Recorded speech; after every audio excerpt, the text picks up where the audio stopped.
Jon awoke the next morning to thin rays of winter sun painting faint stripes across the floor. Outside, the city was already stirring. He could hear the muffled clang of blacksmiths' hammers echoing from the lower wards. Ghost stirred from his place near the hearth, rising to pad over and nose Jon's hand in greeting. Jon scratched the direwolf's ears, feeling a familiar knot of anxiety tightening in his belly as he remembered the barrage of issues awaiting him. He pushed aside the weight of it for a moment, inhaling deeply, steadying himself with a thought. I must go on, no matter what. He dressed in somber clothing, dark breeches, a simple leather jerkin embroidered with a small stark sigil on the breast. The dragon and wolf insignia that so often marked him as the Targaryen king remained tucked away for now. Perhaps it was a small defiance against the role that threatened to swallow him. After summoning a servant for a cup of hot tea and a bit of bread, he slipped into the corridors of the Red Keep, Ghost keeping pace at his side. Sunlight streamed through the narrow windows as he descended toward the council chamber, each step echoing on the stone. He half expected to find Tyrion already there, sorting through a stack of parchments and scribbling notes. But the corridor stood empty. 2 Kingsguard knights in white cloaks guarded the arched double doors. They saluted, then opened the doors. Inside, soft morning light and half a dozen candles lit the council table, where Tyrion and Davos had indeed convened early. Tyrion was bent over some scroll, lips pursed as he read, while Davos leaned on the back of a chair, arms folded. "Good morning," Jon murmured, taking his seat at the head of the table. There was no official iron throne in this room, only a practical chair carved from oak. He found it far more comfortable than the twisted swords in the throne room. Ghost settled near the door, glancing around warily at the flicker of torches. Tyrion glanced up. "Your Grace, we've had new arrivals. Lord Oakhart and Lord Hightower from the Reach, seeking an audience. Also, the High Septon's escort is expected within the day." Jon stifled a sigh. "I suppose we should see the Reach Lords first. The High Septon's arrival, well, let's not keep him waiting either. But let's get the news from the Reach. They're the ones who claim we haven't done enough to help rebuild." Davos nodded, his gray beard shifting. "Aye, that's the gist of it. The war against the Lannisters and then the subsequent battles left the Reach without central leadership. Many of the smaller houses rely on trade from Highgarden, but with the Tyrell line gone, leadership has fallen to a patchwork of local lords. They're blaming us for not providing enough seed or tools, especially after we commandeered some fields during the final push to defeat Cersei's forces. The realm's coffers are near empty, too. We can only give so much coin." Jon turned the ring on his finger, a simple band of steel that once belonged to Ned Stark. "We'll see what can be done. I don't want them starving or feeling neglected. The Reach used to be the breadbasket of Westeros." Tyrion cleared his throat. "We might try encouraging them to rotate crops, or provide them with knowledge from the Citadel about new planting techniques. We have little gold, but knowledge can sometimes be just as valuable." Jon considered that. "It's a start. Have Sam talk to the maesters in the Citadel about any new agrarian methods. Meanwhile, we'll do what we can to scrounge some relief. If we don't, discontent will only fester." Tyrion lifted a parchment, tapping it meaningfully. "We must remember the Iron Bank as well. If we can't pay them back soon, we risk losing future loans that might fund exactly these sorts of projects. Balancing the two is tricky." Jon gave a wry nod. "I'll meet with their envoy. Perhaps we can negotiate an extension. The entire realm is still reeling from the wars. Surely they see an advantage in a realm that eventually recovers and pays more interest." Davos snorted softly. "The Iron Bank invests in wars all the time. But yes, maybe they'll see reason if the king himself pleads the case."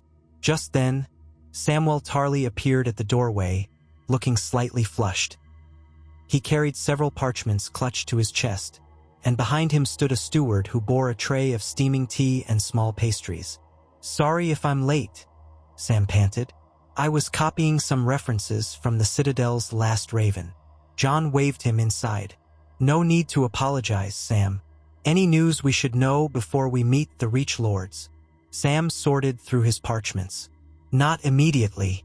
The Citadel confirms a mild winter in the south, which is good news for agriculture. But they're worried about the longer-term climate patterns. Some maesters predict unpredictable weather cycles, drought alternating with heavy rains. That could hurt the harvest if we're not prepared. Tyrion eyed Sam with a hint of dry humor. Unpredictable weather, you say? If only we had a king who could do something about the clouds. Sam flushed. I'm just reporting what the Citadel warns. There may be storms or floods. Jon sighed. We'll take that into account. Thank you, Sam. After a moment's pause to sip their tea, which was spiced with mint and honey in an attempt to soothe the morning's tensions, they turned their attention to the matters at hand. Tyrion directed a page to summon the visiting lords. While they waited, Davos leaned in, voice quiet. Your Grace, there's also the question of the Crownlands lords. Some are worried about bandits near the Rose Road again, especially with the city watch stretched thin.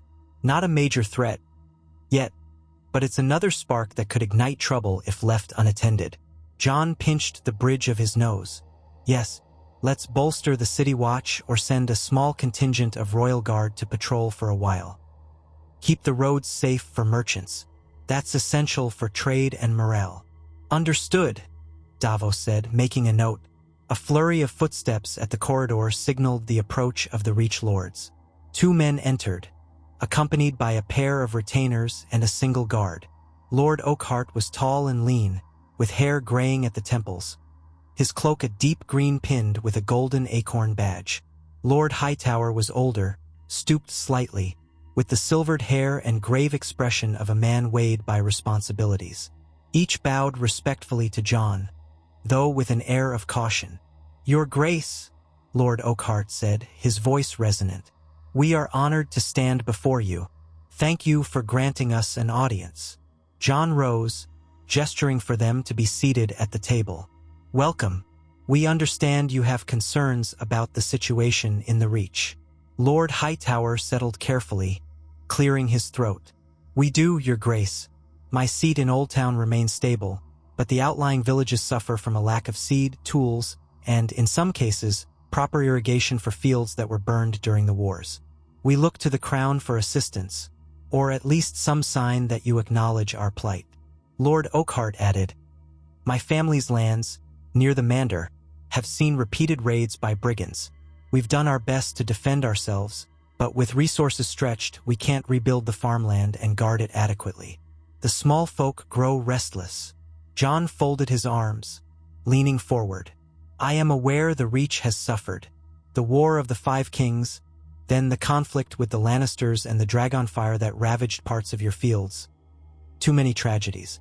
We want to help, but the treasury is nearly empty. What resources we have must be carefully allocated. Hightower and Oakhart exchanged glances. Their tension was palpable. We understand the realm's hardships, Oakhart said, voice low. But if the Reach withers, we fear famine will spread. The region has historically fed much of Westeros. Tyrion's brow furrowed.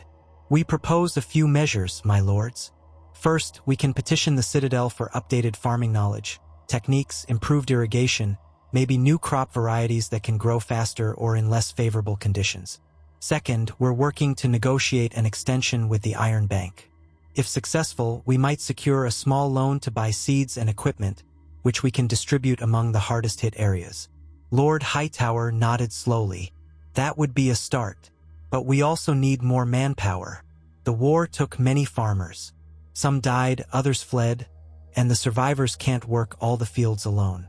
We need settlers or laborers to return. Jon's gaze flicked to Davos. Do we still have refugees in the Crownlands who can't find proper housing or stable work? Davos gave a thoughtful nod. Some people displaced from the storms and from the war's devastation. If they're willing, they could relocate to the Reach, perhaps under some arrangement. Housing and farmland in exchange for labor. It might require some incentive. That could be beneficial, Jon mused. Refugees get a chance to rebuild their lives on fertile land, while the Reach regains labor.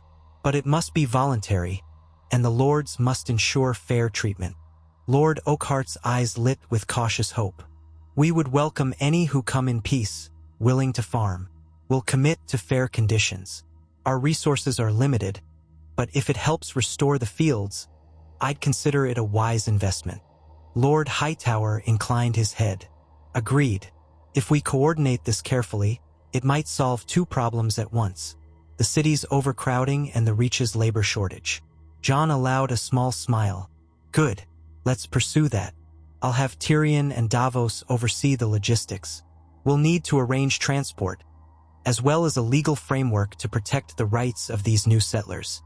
We thank you, Your Grace, Oakhart said quietly. You have our loyalty, Hightower added. If we see progress in the fields and a reduction of banditry, it will go a long way to restoring faith in your rule across the Reach. Jon caught the hint of challenge in that statement. The Southern Lords were still cautious about a Targaryen on the throne. I understand. You will have that progress if we work together. In turn, I ask that you keep your bannermen calm. We can't afford more rebellions or unrest.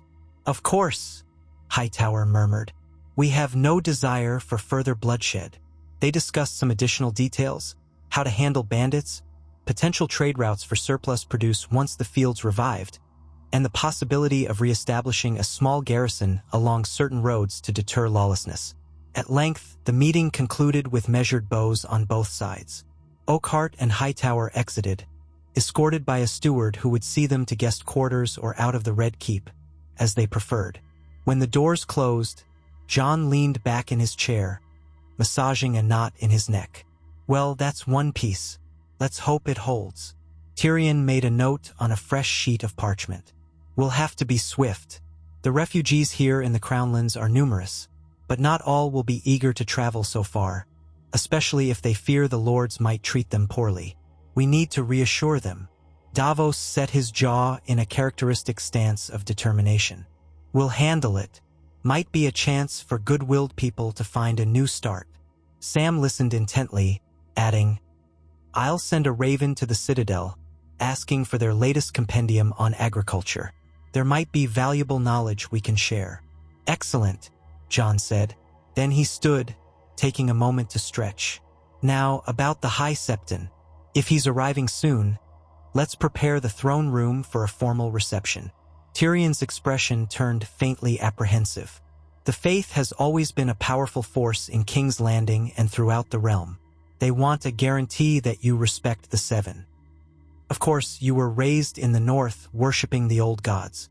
Some of the devout might question your sincerity. Jon grimaced. I have no intention of forging a false devotion, but I won't antagonize the Faith.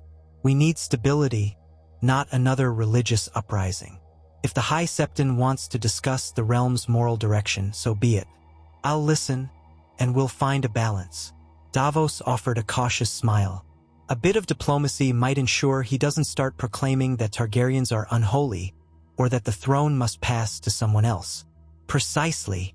Tyrion began to gather up the parchments. I'll instruct the steward to prepare the throne room for a formal welcome. Let's greet him with full ceremony. White cloaks, horns, a small crowd. It'll flatter him, and hopefully, he'll be in a more accommodating mood. Jon shared a wry glance with Davos. Very well, let's do this. Within hours, word arrived that the High Septon's entourage had crossed the Blackwater Rush and would reach the city by midday. Tyrion and Davos oversaw the arrangements, ensuring a small guard was present and the city's crowds were managed. Banners of the Seven were hung in the throne room, side by side with the royal sigil. Trumpets stood at the ready to announce the Faith's highest spiritual authority. Jon found himself in the solar, hurriedly reviewing what he might say. Sam arrived with a borrowed tome about the Seven's doctrines, flipping pages with earnest haste. If he asks about the new code of moral conduct or charitable works, you can mention you're continuing to support the orphans and widows from the war. Jon frowned at the dense text, which detailed the intricacies of the seven-pointed star. I'll be honest, I don't plan to spout scriptures at him. I'll focus on practical measures. Feeding the poor, rebuilding seps destroyed in the war, that sort of thing.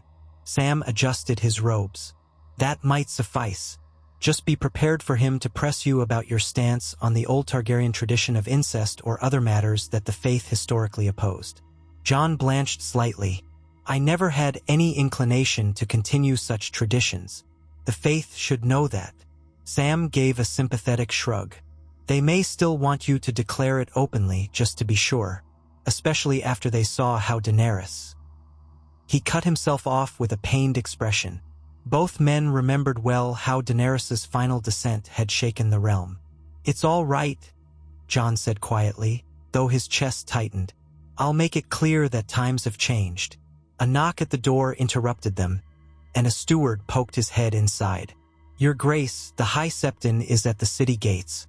They'll be here shortly. Jon set aside the tome, inhaling. Very well. He turned to Sam. Ready? Sam nodded, rolling his shoulders with visible nerves. As I'll ever be. They made their way to the throne room, passing lines of guards in crisp formation. The walls of the Red Keep were draped with deep crimson hangings embroidered with both the Targaryen dragon and, more recently, the Stark direwolf, a sign of the dual heritage that had ushered Jon onto the throne. Tyrion stood near the dais, speaking quietly with Ser Brienne of Tarth, still the Lord Commander of the Kingsguard. She wore the white cloak and gleaming plate with stoic confidence, her hand resting lightly on her sword's pommel. The room had been cleared of most courtiers, leaving only a small retinue of lords, ladies, and common folk to witness the ceremony. Jon ascended the dais and took his seat on the Iron Throne. He despised how it forced him to sit in a posture of stiff authority, but it was necessary for the official greeting. Ghost lay at the base of the steps, head on his paws, causing more than a few uneasy glances from the onlookers. When the great doors opened, trumpets sounded. The High Septon entered, flanked by half a dozen warrior sons. Guards who wore white coats with the seven-pointed star emblazoned on their chests. The High Septon himself was a tall, gaunt man with a shaved head circled by a band of gold. He wore robes of immaculate white and carried a staff topped by a crystal that caught the torchlight in a prism of colors. His steps were measured, and his expression held a deliberate calm. Reaching the foot of the dais, he bowed low. Your Grace, he intoned, voice echoing. May the Seven bless you and guide your reign. Jon inclined his head slightly. High Septon, welcome to King's Landing. We trust your journey was safe. The High Septon straightened, lifting the staff. Safe and filled with prayer, thanks to the Seven's grace. I come to speak not just of faith, but of unity, of the realm's need for moral and spiritual guidance in these difficult times. Jon rose from the throne, stepping down one level so he wouldn't tower over the High Septon. We agree. The realm has suffered enough. War, famine, unrest. I want peace and healing for all, whether they worship the Seven or the old gods. The High Septon's gaze flickered, an acknowledgement of Jon's northern faith. A noble intention, Your Grace. Yet we must ensure the Seven's teachings are upheld and that the people find solace in the light of the gods. I have heard rumors that the crown may neglect the building of septs or the training of septons. I hope that is not the case. Jon's tone remained measured. We have limited resources, but we have no intention of undermining the faith. Where septs were destroyed, we've assisted in rebuilding if the local communities desire it. I respect the spiritual needs of the people. Tyrion spoke up from the side. We've also continued the tradition of distributing alms to the poor, funded by the crown's limited treasury. We collaborate with the faith in feeding orphans and widows. These efforts will continue as finances allow. The High Septon lowered his head, satisfied for the moment. This is heartening to hear. The Seven teach compassion and justice, and we desire to see these virtues reflected in a righteous king's rule. So long as we walk the same path, we shall support your reign. Jon sensed there might be another question lurking, so he addressed it before it arose. As for older Targaryen customs or practices the faith has objected to in the past, those days are gone. We recognize the Seven's stance on such matters, and we will uphold the moral code of Westeros. A murmur of relief rippled through the faith's attendants. The High Septon's lips curved into a faint smile. Then let it be known that the faith stands beside you, your grace, offering prayer and counsel. May the seven watch over you and lend you wisdom." Jon's relief was cautious. He extended a hand, and the high Septon gently touched it, a gesture of acknowledgement. Then the older man nodded to the crowd, signifying a successful introduction. A herald stepped forward, calling for the formal recess of the audience. As the tension in the throne room relaxed, the high Septon gestured for one of his attendants to approach. "I have a letter for you, King Aegon," he said, using Jon's Targaryen name formally. "A letter from several septas who wish to remain in King's Landing to expand the orphan relief programs. They hope for your patronage." Jon accepted the sealed parchment. "I'll review it. We want to help the orphans, no matter their station. War has left too many children without parents." The high Septon dipped his head. "A truly righteous cause. I look forward to hearing your decision.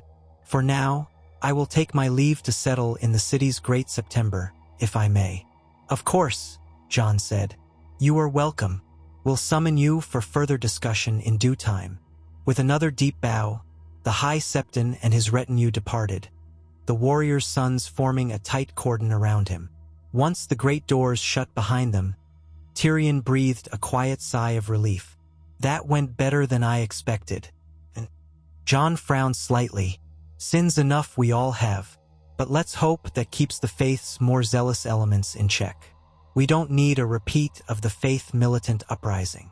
Brienne of Tarth approached, removing her white helm. "Your Grace, I've stationed extra guards around the Great September, just in case. We'll remain vigilant. The warrior sons are said to be loyal to the High Septon, but we can't predict what a radical might attempt." "Thank you, Sir Brienne," Jon said. "I trust your judgment." She nodded, stepping aside as Sam hurried forward with a look of curiosity. "Jon, do you want me to, Your Grace, that is, do you want me to research more about the faith's recent decrees or statements, so we're not caught off guard if they come to us with doctrine?" Jon considered. "Yes, Sam. Any forewarning helps. See what you can dig up from the archives. Maybe we can preempt any demands by showing them we're already taking moral concerns seriously, like continuing relief for the poor." Sam brightened. "Understood." Jon glanced around. The throne room was slowly emptying of onlookers, leaving only a few guards and stewards. Tyrion lingered at the base of the dais, scanning a parchment.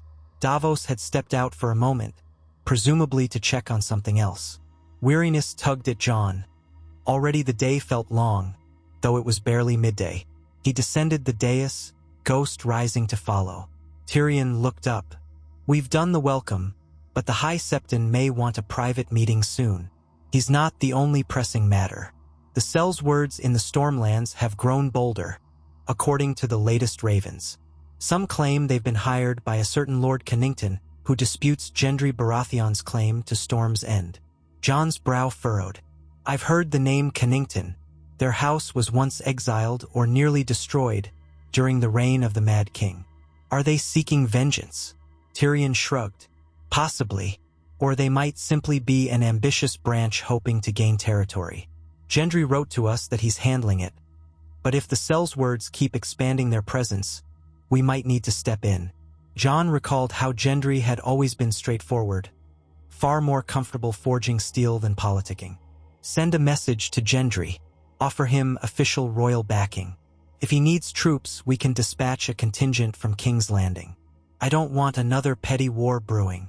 "Agreed," Tyrion said, making a note. "And regarding the city watch, we're short on men, but we can't leave the capital unguarded while we send reinforcements to the stormlands." Jon glanced at Brienne. "Could we afford to send half a company from the Royal Guard? Or are we too thin?" She considered. "We might manage half a company, 50 men at most, but that leaves us weaker here if something flares. I'd recommend sending them only if Gendry explicitly asks."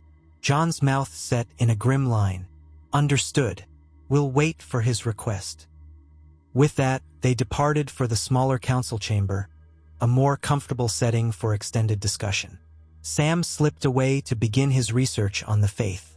Jon, Tyrion, and Brienne continued to weigh the realm's problems, sorting through the never-ending tasks. The hours crawled by, filled with the shuffling of parchments, scribbling of notes, and the low murmur of voices in heated debate. When at last the sun dipped behind the city's walls, painting the sky in orange and red, Jon felt drained. Yet the day was not done. Servants had prepared a modest evening meal in the small dining hall. Tyrion and Davos joined Jon there, picking at roasted fowl and boiled potatoes while discussing strategies for dealing with the Iron Bank's envoy, due to arrive in 2 days' time. Brienne took her meal standing, remaining vigilant. Ghost prowled about, occasionally earning scraps of meat from sympathetic kitchen boys. Finally, as night fully claimed the sky, Jon excused himself. His temples throbbed. "I'll speak with you in the morning," he told Davos and Tyrion. "Let's get some rest while we can." They nodded wearily, and Jon retired to his chambers. He paused by a tall window overlooking the city. Flickering lamplights dotted the streets below, forming a faint, glowing web against the darkness. The people of King's Landing were still rebuilding, still scarred by dragonfire and war. But at least they had a king who cared, even if he felt in over his head half the time. Inside his bedchamber, warm candlelight revealed a basin of hot water prepared by a servant. Jon splashed his face, then sank onto a chair, removing his boots. Ghost curled up in a corner. The day's demands still buzzed in Jon's mind like a swarm of gnats he couldn't swat away. But he took a moment to breathe, to remember that each day's efforts were, in some small measure, protecting lives. He hoped it would be enough to hold the realm together. He fell asleep not long after that, lulled by exhaustion. Yet his dreams were restless. Fleeting images of Sansa in Winterfell, Gendry battling unknown foes in the stormlands, dragons circling an empty sky. He saw a flash of Daenerys's face, lit by the red glow of dragonfire, and jolted awake in a cold sweat. Ghost lifted his head, concerned, and Jon soothed him with a whispered hush. The rest of the night passed in fitful starts, until dawn's gray light finally roused him to another day of rule. The next morning, the Red Keep bustled with new arrivals. Lord Royce from the Vale had come to pay respects and to request a lighter tax burden, claiming the Vale was still repairing certain strongholds. Jon arranged an audience for later. Meanwhile, Davos informed him that representatives from several free cities were in the harbor, seeking trade concessions in the aftermath of the war. Trade concessions? Jon echoed, swallowing a mouthful of bread. He ate a hasty breakfast in the solar, scanning a daily summary of messages from across the kingdom. "I imagine they want reduced tariffs on certain goods?" Davos nodded, fiddling with a quill. "Yes, especially Lys and Pentos. They sense the realm is in need of coin, so they might offer you a short-term loan in exchange for lowered import fees." Jon grimaced, not trusting the greed of those city-states. "We can't undermine our local merchants. Let's propose a moderate reduction, but only if they bring something we need, like building materials or advanced knowledge. We can't simply roll over for them." Davos chuckled. "You're learning to negotiate like a king."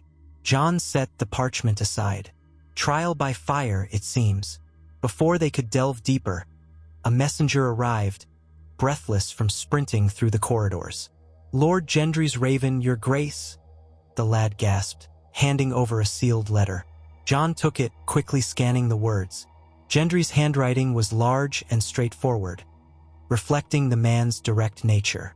The letter reported that the Sellswords, brazen boars, were indeed amassing near a remote fortress in the Stormlands, joined by local malcontents. Gendry's own men had clashed with them once, but the Sellswords retreated, only to pop up elsewhere. Gendry suspected they were testing Storm's End's defenses.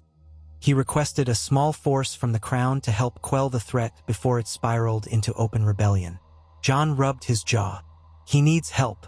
The Sellswords are emboldening some minor lords, possibly Cannington. If we let this go on, it might turn into a real insurgency. Davos eyed him warily. "We have men, but not many to spare."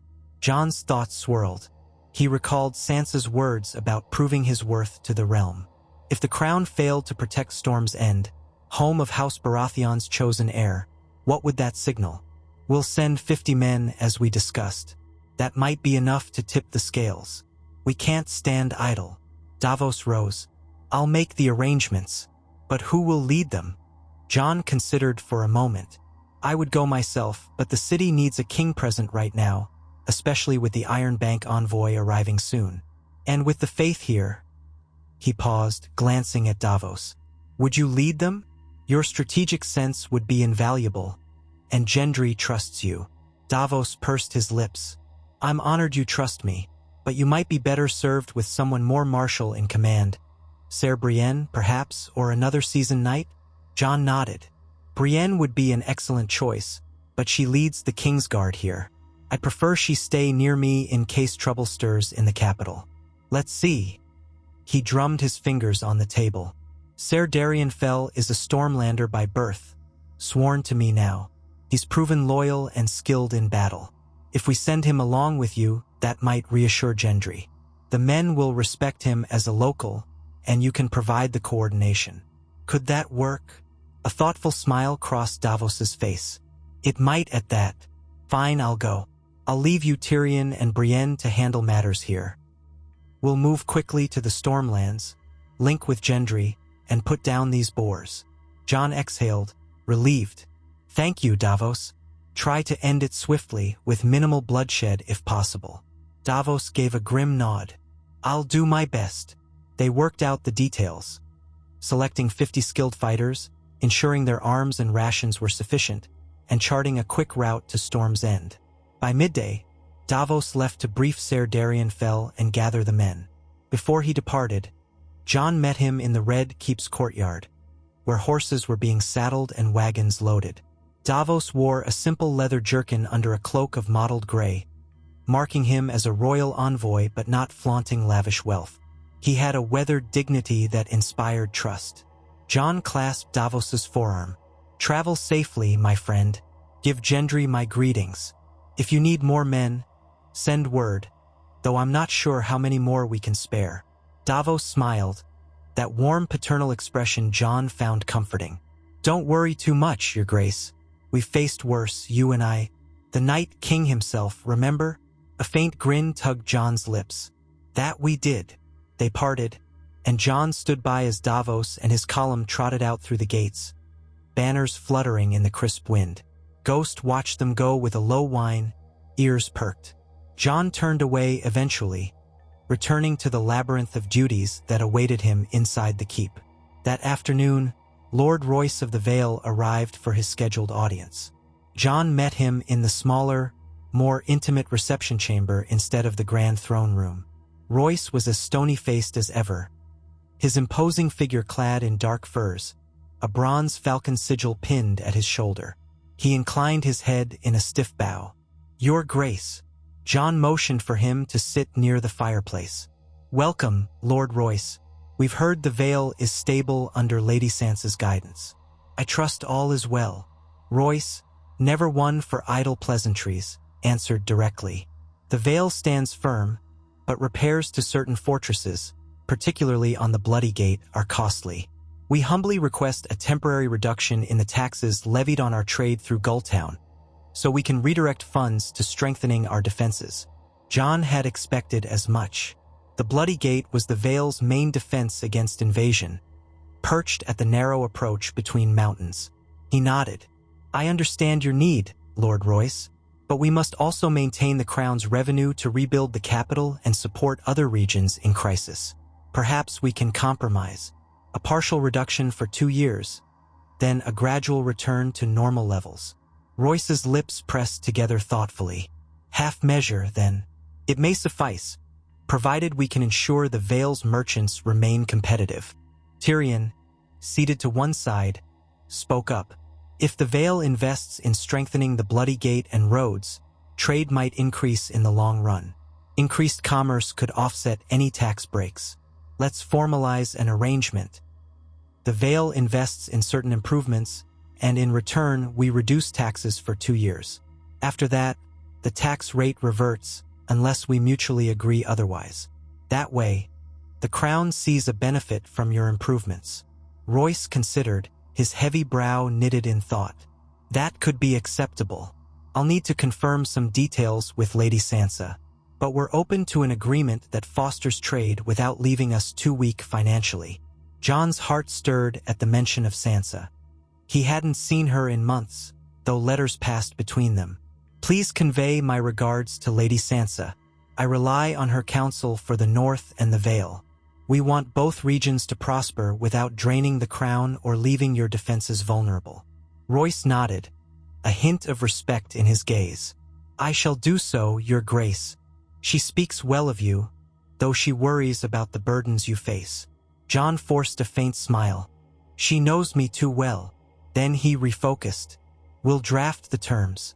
Tyrion can see to the details. Anything else on your mind, Lord Royce? Royce shifted, a flicker of unease in his gray eyes. Just one matter. Rumors in the Vale that some discontented knights think a Targaryen on the throne might be unnatural. They recall the Mad King, the dragons. They question your claim. Jon sighed inwardly, always the doubts about his blood. Thank you for sharing this. If they have legitimate grievances, let them bring them forth openly.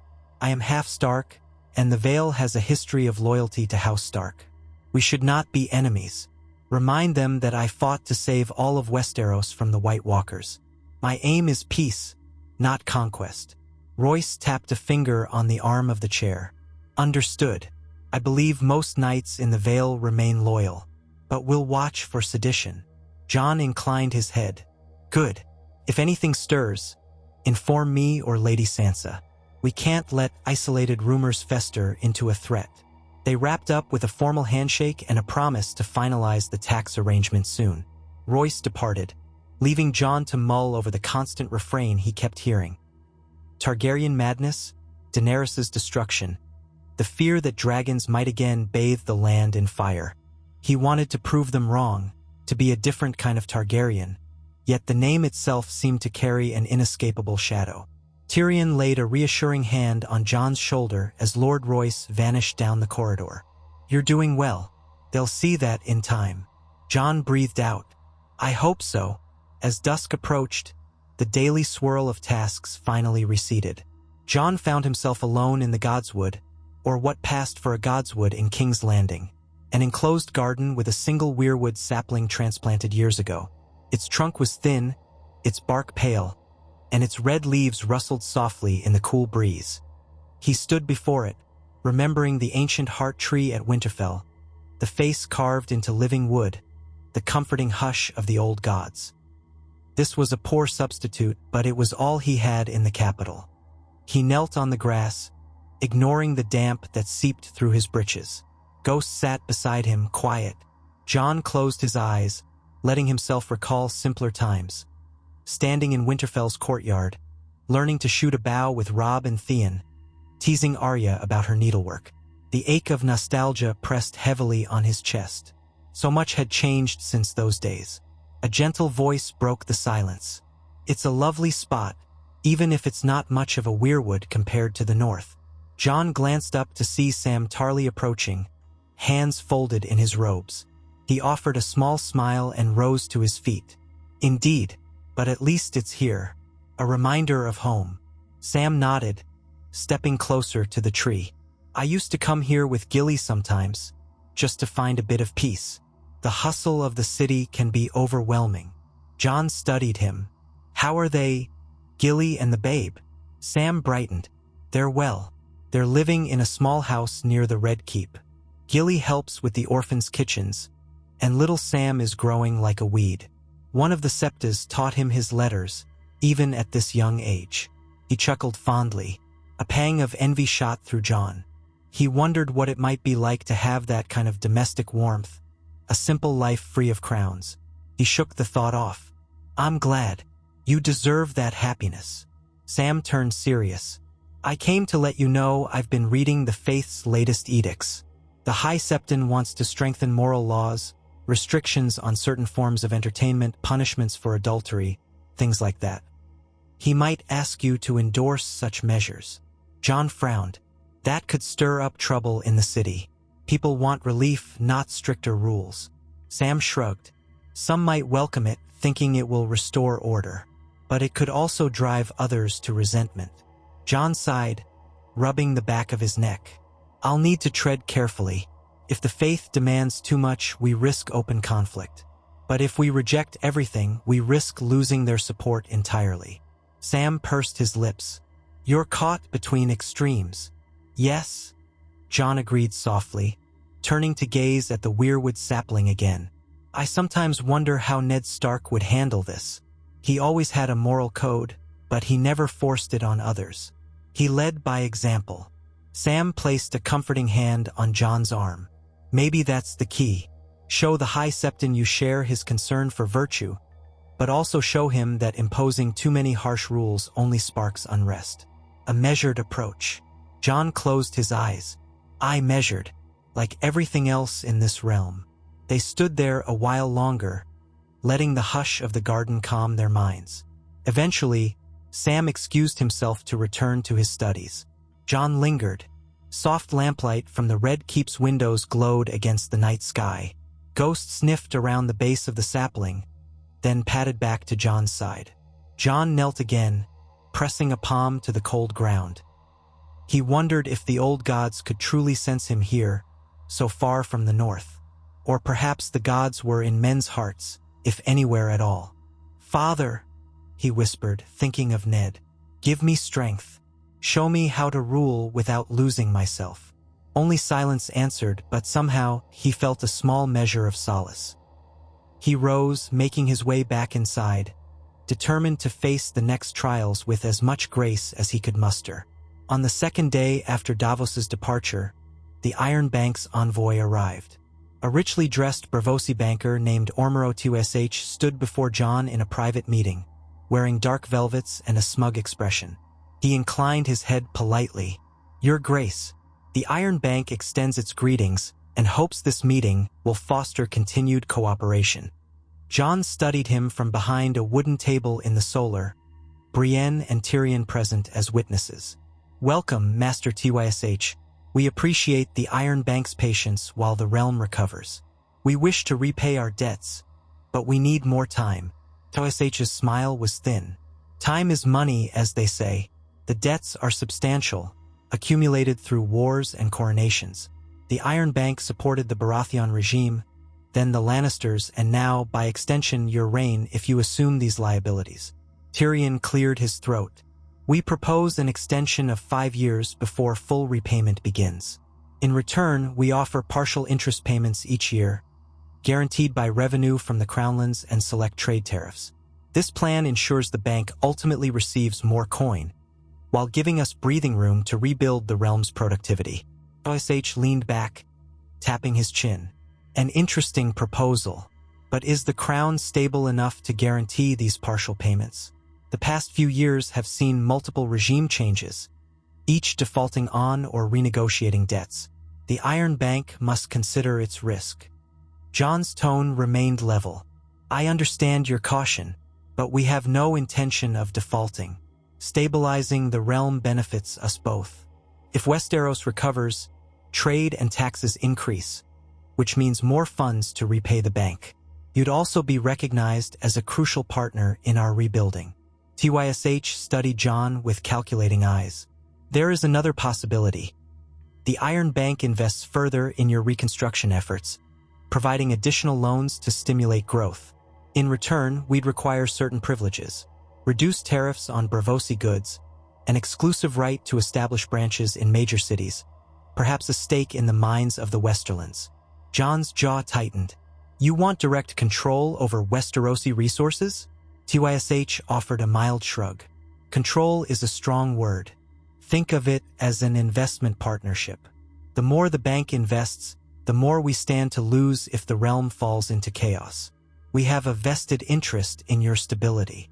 Tyrion raised a hand. We must be careful, Your Grace.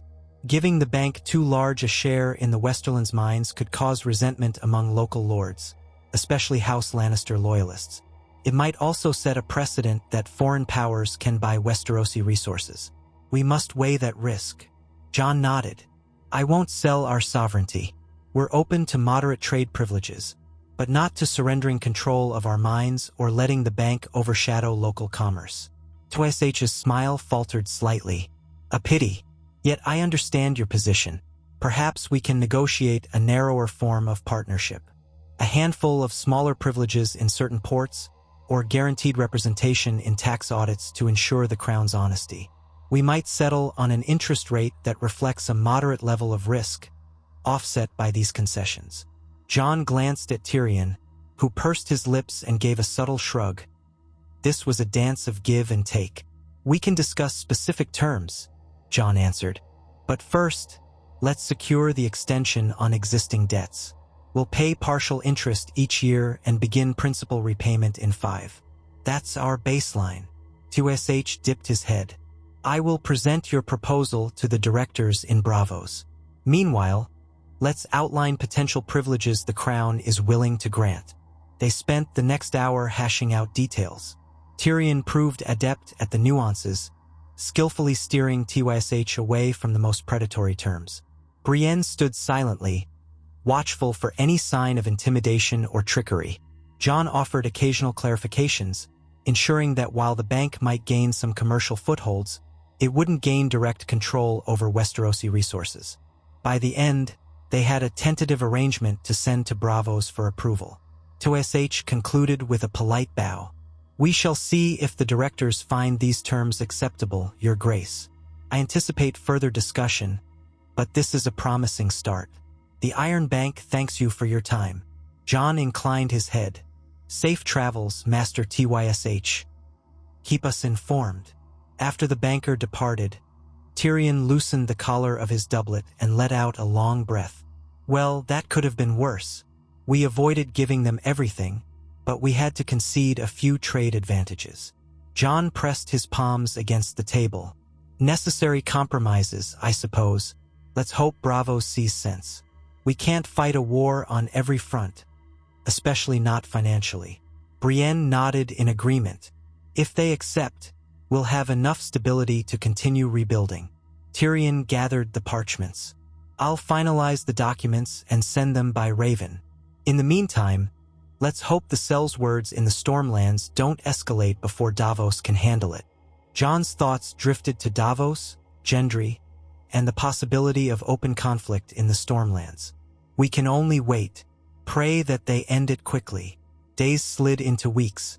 Jon juggled the demands of the High Septon, who politely urged stricter moral guidelines, and the frustrations of local lords, who worried that too many restrictions would stifle commerce and personal freedoms. Jon managed a compromise. He sponsored expansions to the orphanages and charitable work, but refused to endorse the harsh punishments for moral crimes that the faith proposed. The High Septon seemed disappointed yet not hostile, content for now that the Crown supported at least some of the faith's charitable causes. Meanwhile, the plan for relocating refugees to the Reach took shape. A few hundred families agreed to resettle, lured by the promise of farmland and a fresh start. Tyrion coordinated with the Master of Coin to fund the caravan. Sam worked closely with the Citadel to provide instructions on crop rotation, irrigation, and pest control, distributing simple pamphlets that local maesters could read to illiterate smallfolk. Periodic ravens arrived from Davos, detailing how he and Gendry had cornered the Brazen Boars in a ruined castle near the Stormlands coast. A few skirmishes took place with minimal losses on Davos's side. The sellswords, apparently supported by lesser houses loyal to the rumored Lord Connington, continued to resist but were weakening. Davos sounded cautiously optimistic that they could subdue the rebels without a full-scale battle. Jon found these bits of hopeful news a welcome respite from the daily grind in King's Landing. He developed a routine of meeting with Tyrion and Sam in the mornings, hearing petitions midday, and conferring with Brienne about security concerns in the evenings. The city slowly progressed. Reconstruction advanced in the poorest districts, the Watch patrolled vigilantly against bandits, and artisans resumed their crafts. Whispers of Daenerys's final assault still lingered in the population's memory, but fewer wore expressions of raw terror when looking at the Red Keep. Some even nodded respectfully at Jon when he passed, murmuring, "The king in the south, he seems fair." Then, one early evening, As Jon was finishing a private dinner of roasted pheasant and boiled turnips, a messenger rushed in. "Your Grace, an urgent raven from Storm's End." Jon set down his knife and glanced at the parchment, heart pounding. Ghost stirred at his feet. Tyrion and Sam, who had been dining with him, leaned forward. Jon broke the seal and read in a hushed voice, "Your Grace, victory at last. We cornered the Sellswords, forced them to surrender. Lord Connington fled, but we believe he's left the Stormlands. Minimal casualties on our side. Gendry is consolidating the region. We will return to King's Landing soon. Davos Seaworth." Jon's relief was palpable. They've succeeded. The threat in the Stormlands is neutralized. Lord Connington escaped, though. Tyrion rubbed his chin. Connington might reappear elsewhere, but for now the Stormlands remain loyal to Gendry. Good news indeed. Sam grinned. Davos is remarkable, isn't he? No wonder Stannis valued his counsel so highly. Jon felt tension drain from his shoulders. We owe him much. I'll be glad to see him back. A sense of satisfaction filled the hall. For once, a crisis had been resolved without spiraling into a greater war. Jon took a long draught of watered wine, letting the victory buoy his spirits. "Let's prepare a proper welcome for them," he told Tyrion. "They deserve it, and Gendry could use some recognition from the crown. Show the Stormlords we stand united." Tyrion nodded. "We'll arrange a small ceremony in the throne room when they arrive." With that, the day ended on a hopeful note. As Jon stepped out onto a balcony overlooking the city, the sky turned dark, the stars flickering above. A gentle breeze carried the scent of the Blackwater Bay. He thought of how close the realm had come to shattering again, how fragile peace truly was. But this time they'd handled it by trust, by alliance, by measured strength. He glanced at Ghost, who gazed back with glowing red eyes. "We keep going," Jon murmured, as though the direwolf might understand. "One step at a time." Ghost tilted his head, ears flicking. Perhaps he did understand. Jon turned, heading inside. There were still letters to write, plans to finalize, but tonight at least he would go about them with a lighter heart. The realm was not free of troubles, but it was one step closer to unity. And for a man who had never wanted the crown, that was reason enough to keep forging onward. The day Davos and Gendry returned dawned bright and clear, with a crisp wind from the bay. Jon waited in the courtyard of the Red Keep, accompanied by Tyrion, Sam, and a small honor guard. The city watch and the crowds parted to let Davos's party ride in.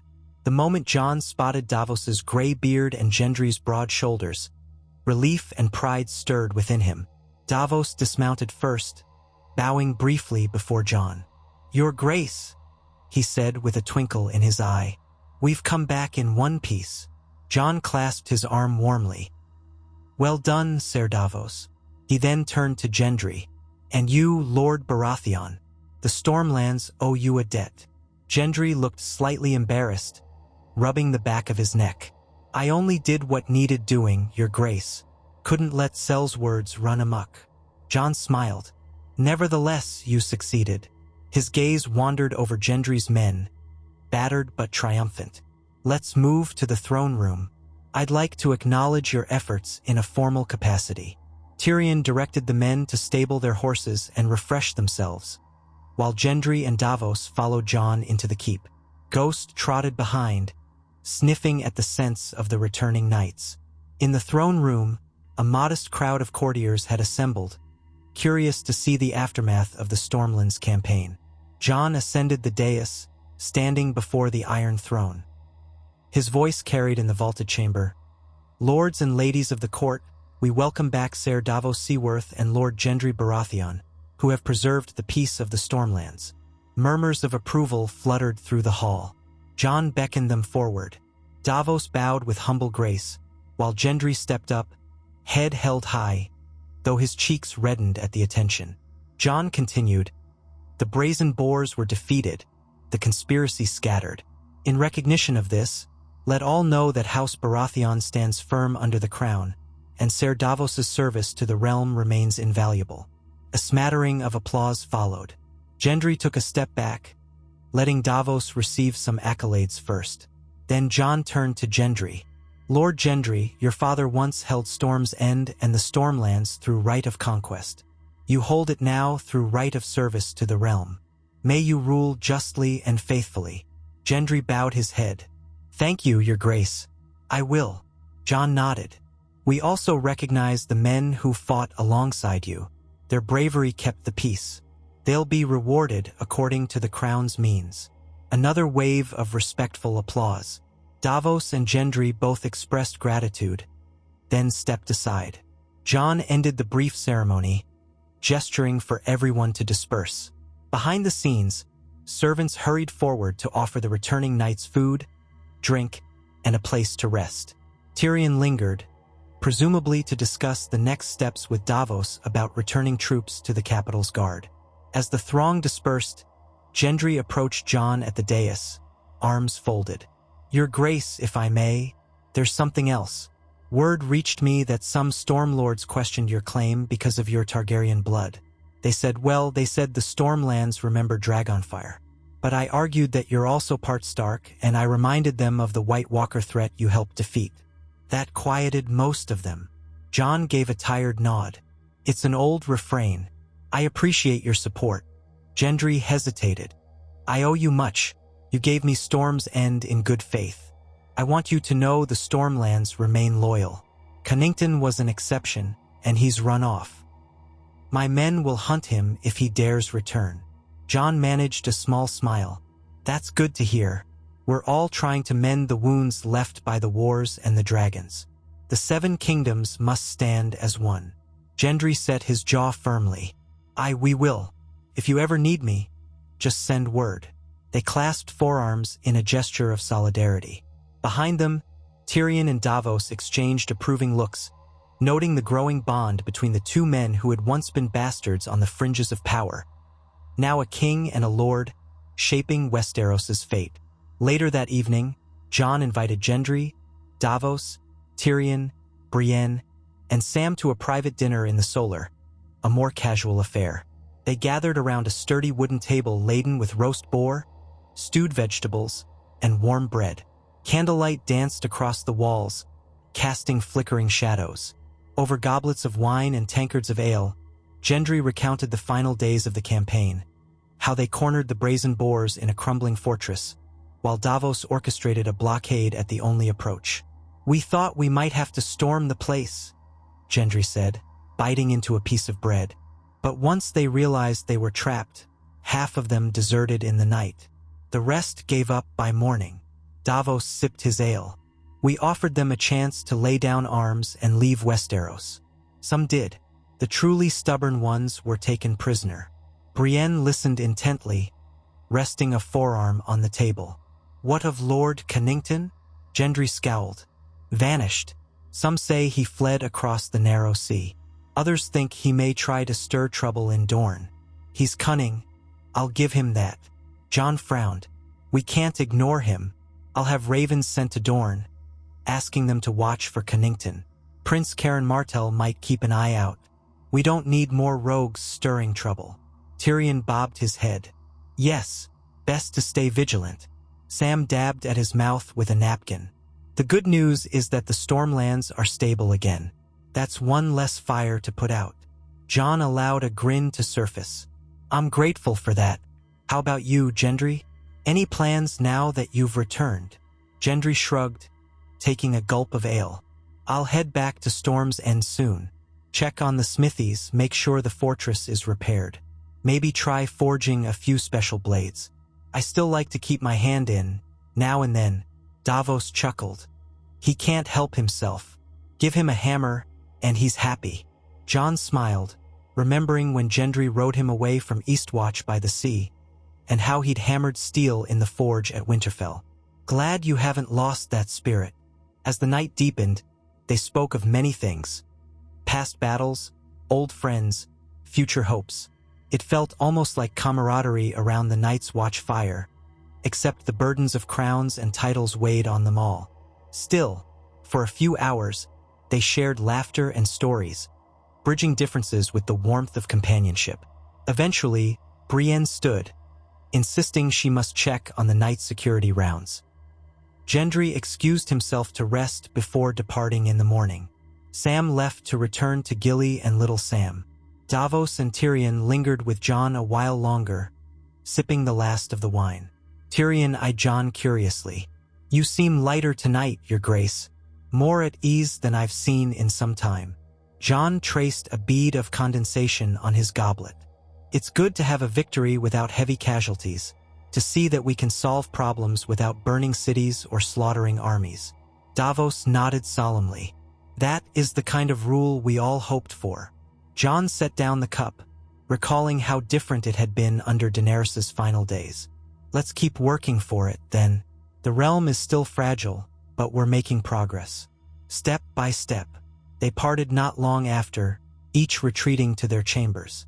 As Jon walked the quiet corridors to his room, he reflected on how far he'd come. From the boy in Winterfell who knew nothing of politics, to the black-clad commander beyond the wall, to the reluctant king in King's Landing. He found Ghost waiting in his room, curled by the hearth. The direwolf stirred, blinking. Jon knelt beside him, hand sinking into the thick white fur.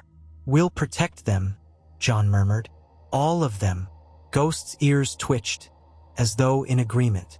And in the dim glow of the fire, Jon felt a strange, cautious hope that the dream of peace might finally be within reach. 2 days later, news arrived from the Reach. The first group of refugees had reached Lord Oakheart's lands. Early reports suggested cautious optimism. Fields were being cleared, new homes constructed from old timbers, and the local peasants seemed grateful for the help. Though many obstacles remained, it was a start.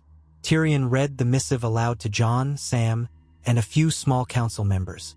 "Lord Oakhart says they'll need more seeds before next planting season, but the initial reception is positive." Jon exhaled with satisfaction. "At least some good is coming from our efforts. Let's ensure they get those seeds. The harvest might still be sparse this year, but next year could be better." A Master of Coin official pointed out that finances were tight, but Tyrion overruled any reluctance. This was a critical investment in the realm's future. The official grumbled, but recorded the directive. In the midst of these improving tidings, a raven from the north arrived for Jon. The seal bore the direwolf of House Stark. Jon recognized Sansa's handwriting at once, and his heart quickened. He opened the letter privately, stepping aside. "Jon, I hope this letter finds you well.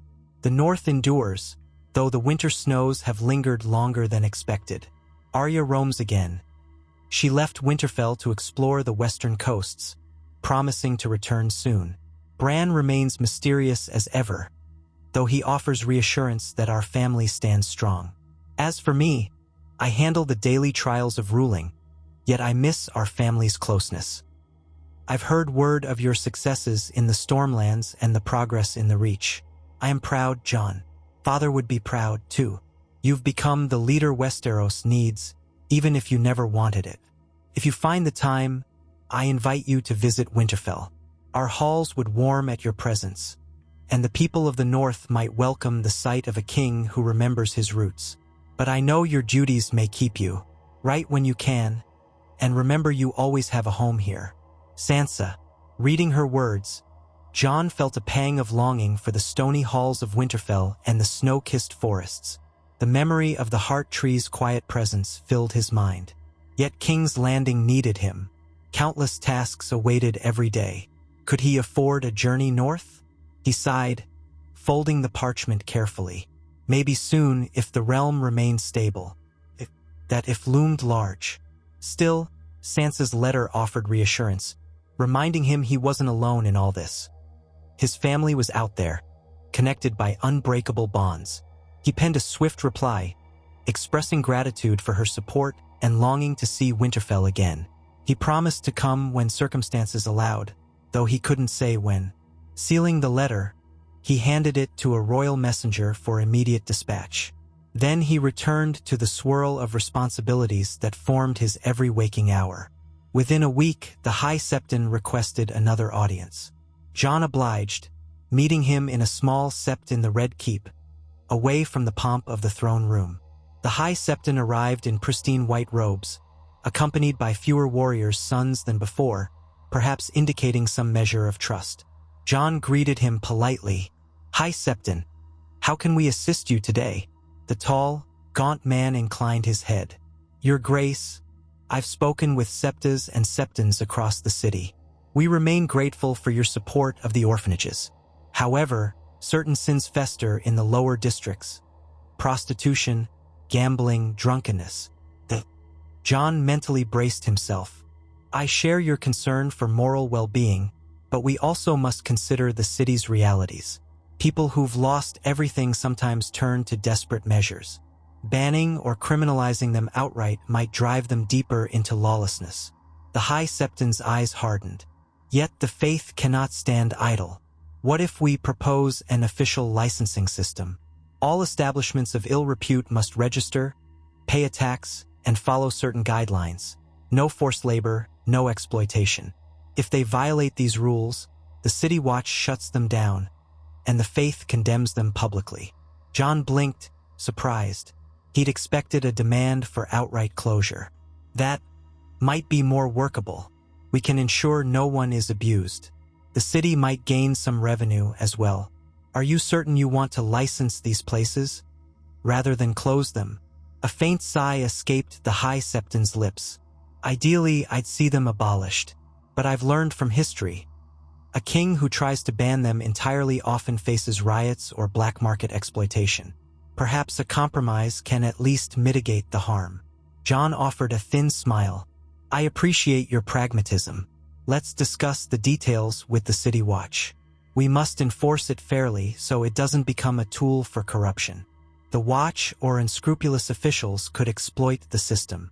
"Agreed," the High Septon said, his tone softening. "If done well, we can reduce the harm and guide lost souls toward better paths." They talked for a time, drafting an outline. Jon realized this was a prime example of how different factions could find common ground if both sides gave a little. By the end, the High Septon blessed Jon's reign once more and departed, seemingly content that the crown would at least partly align with the faith's moral directives.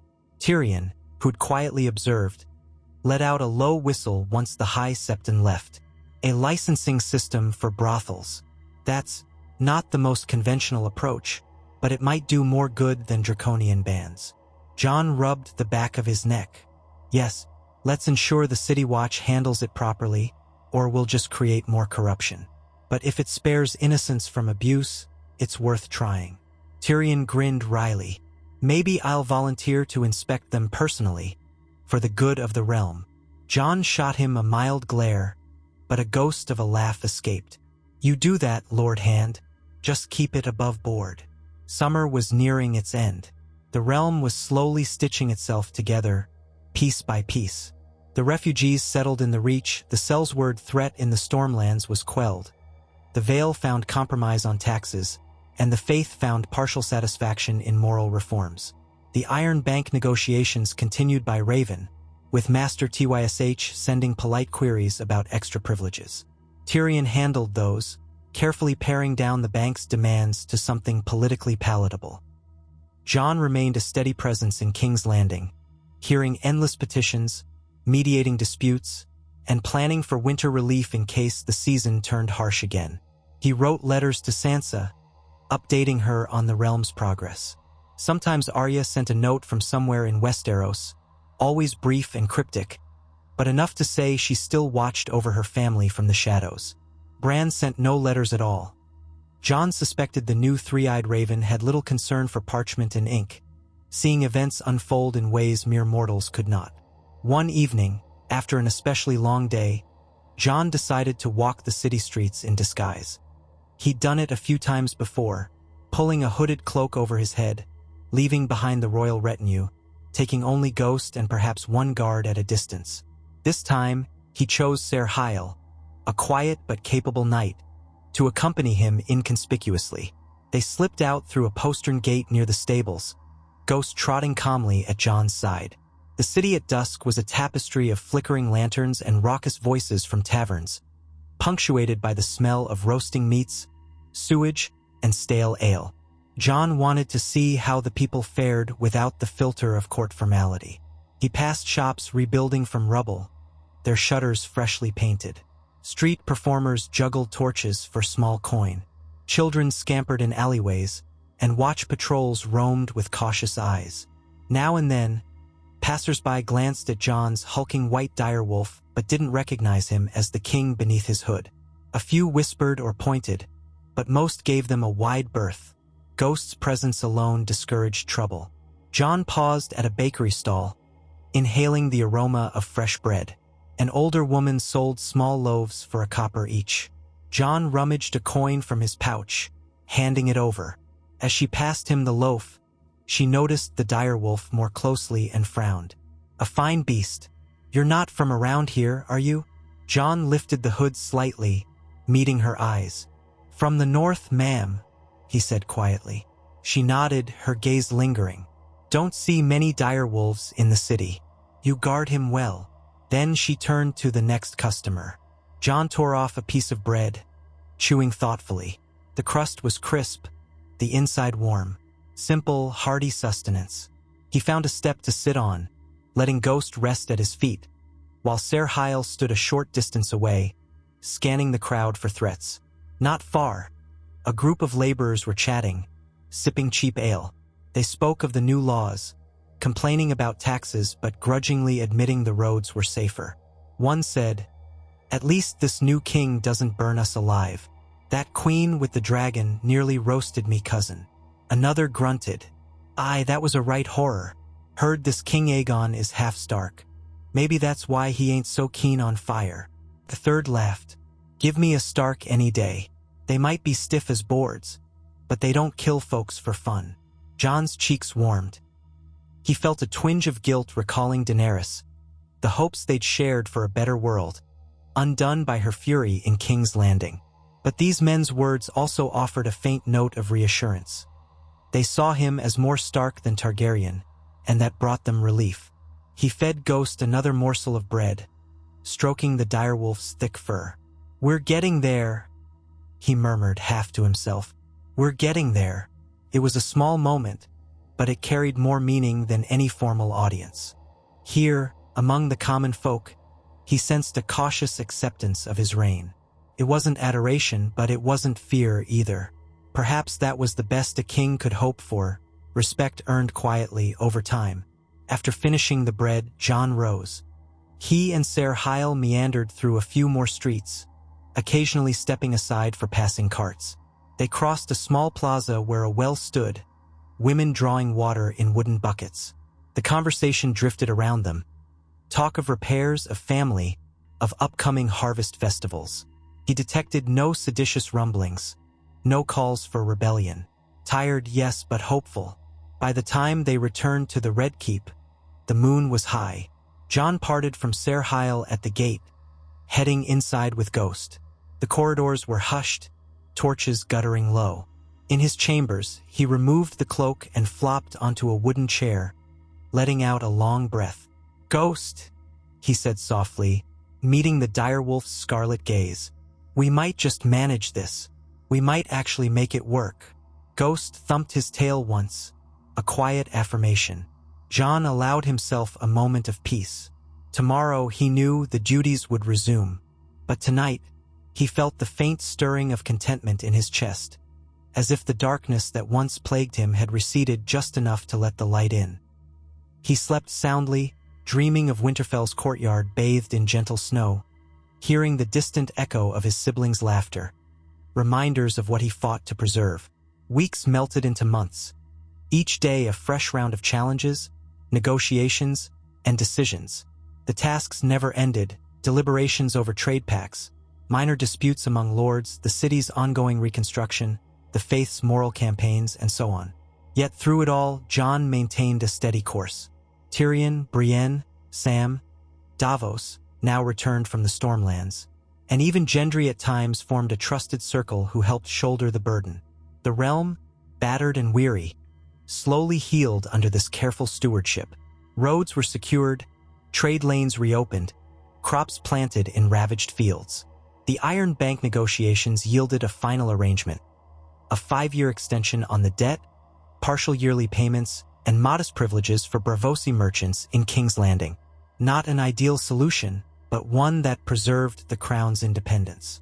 The High Septon's push for moral reforms slowed after the licensing system took root.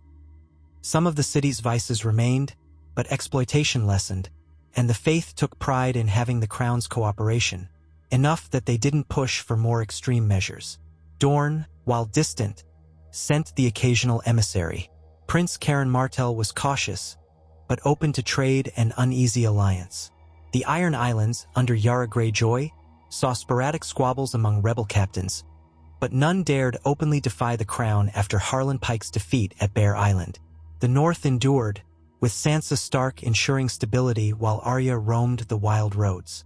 One autumn morning, as leaves turned golden in the Crownlands, Jon stood at the walls of the Red Keep, gazing toward the busy harbor. Ships bearing grain, timber, and goods from the Reach, the Westerlands, and even Essos bustled in the bay. Rebuilding soared all around the city.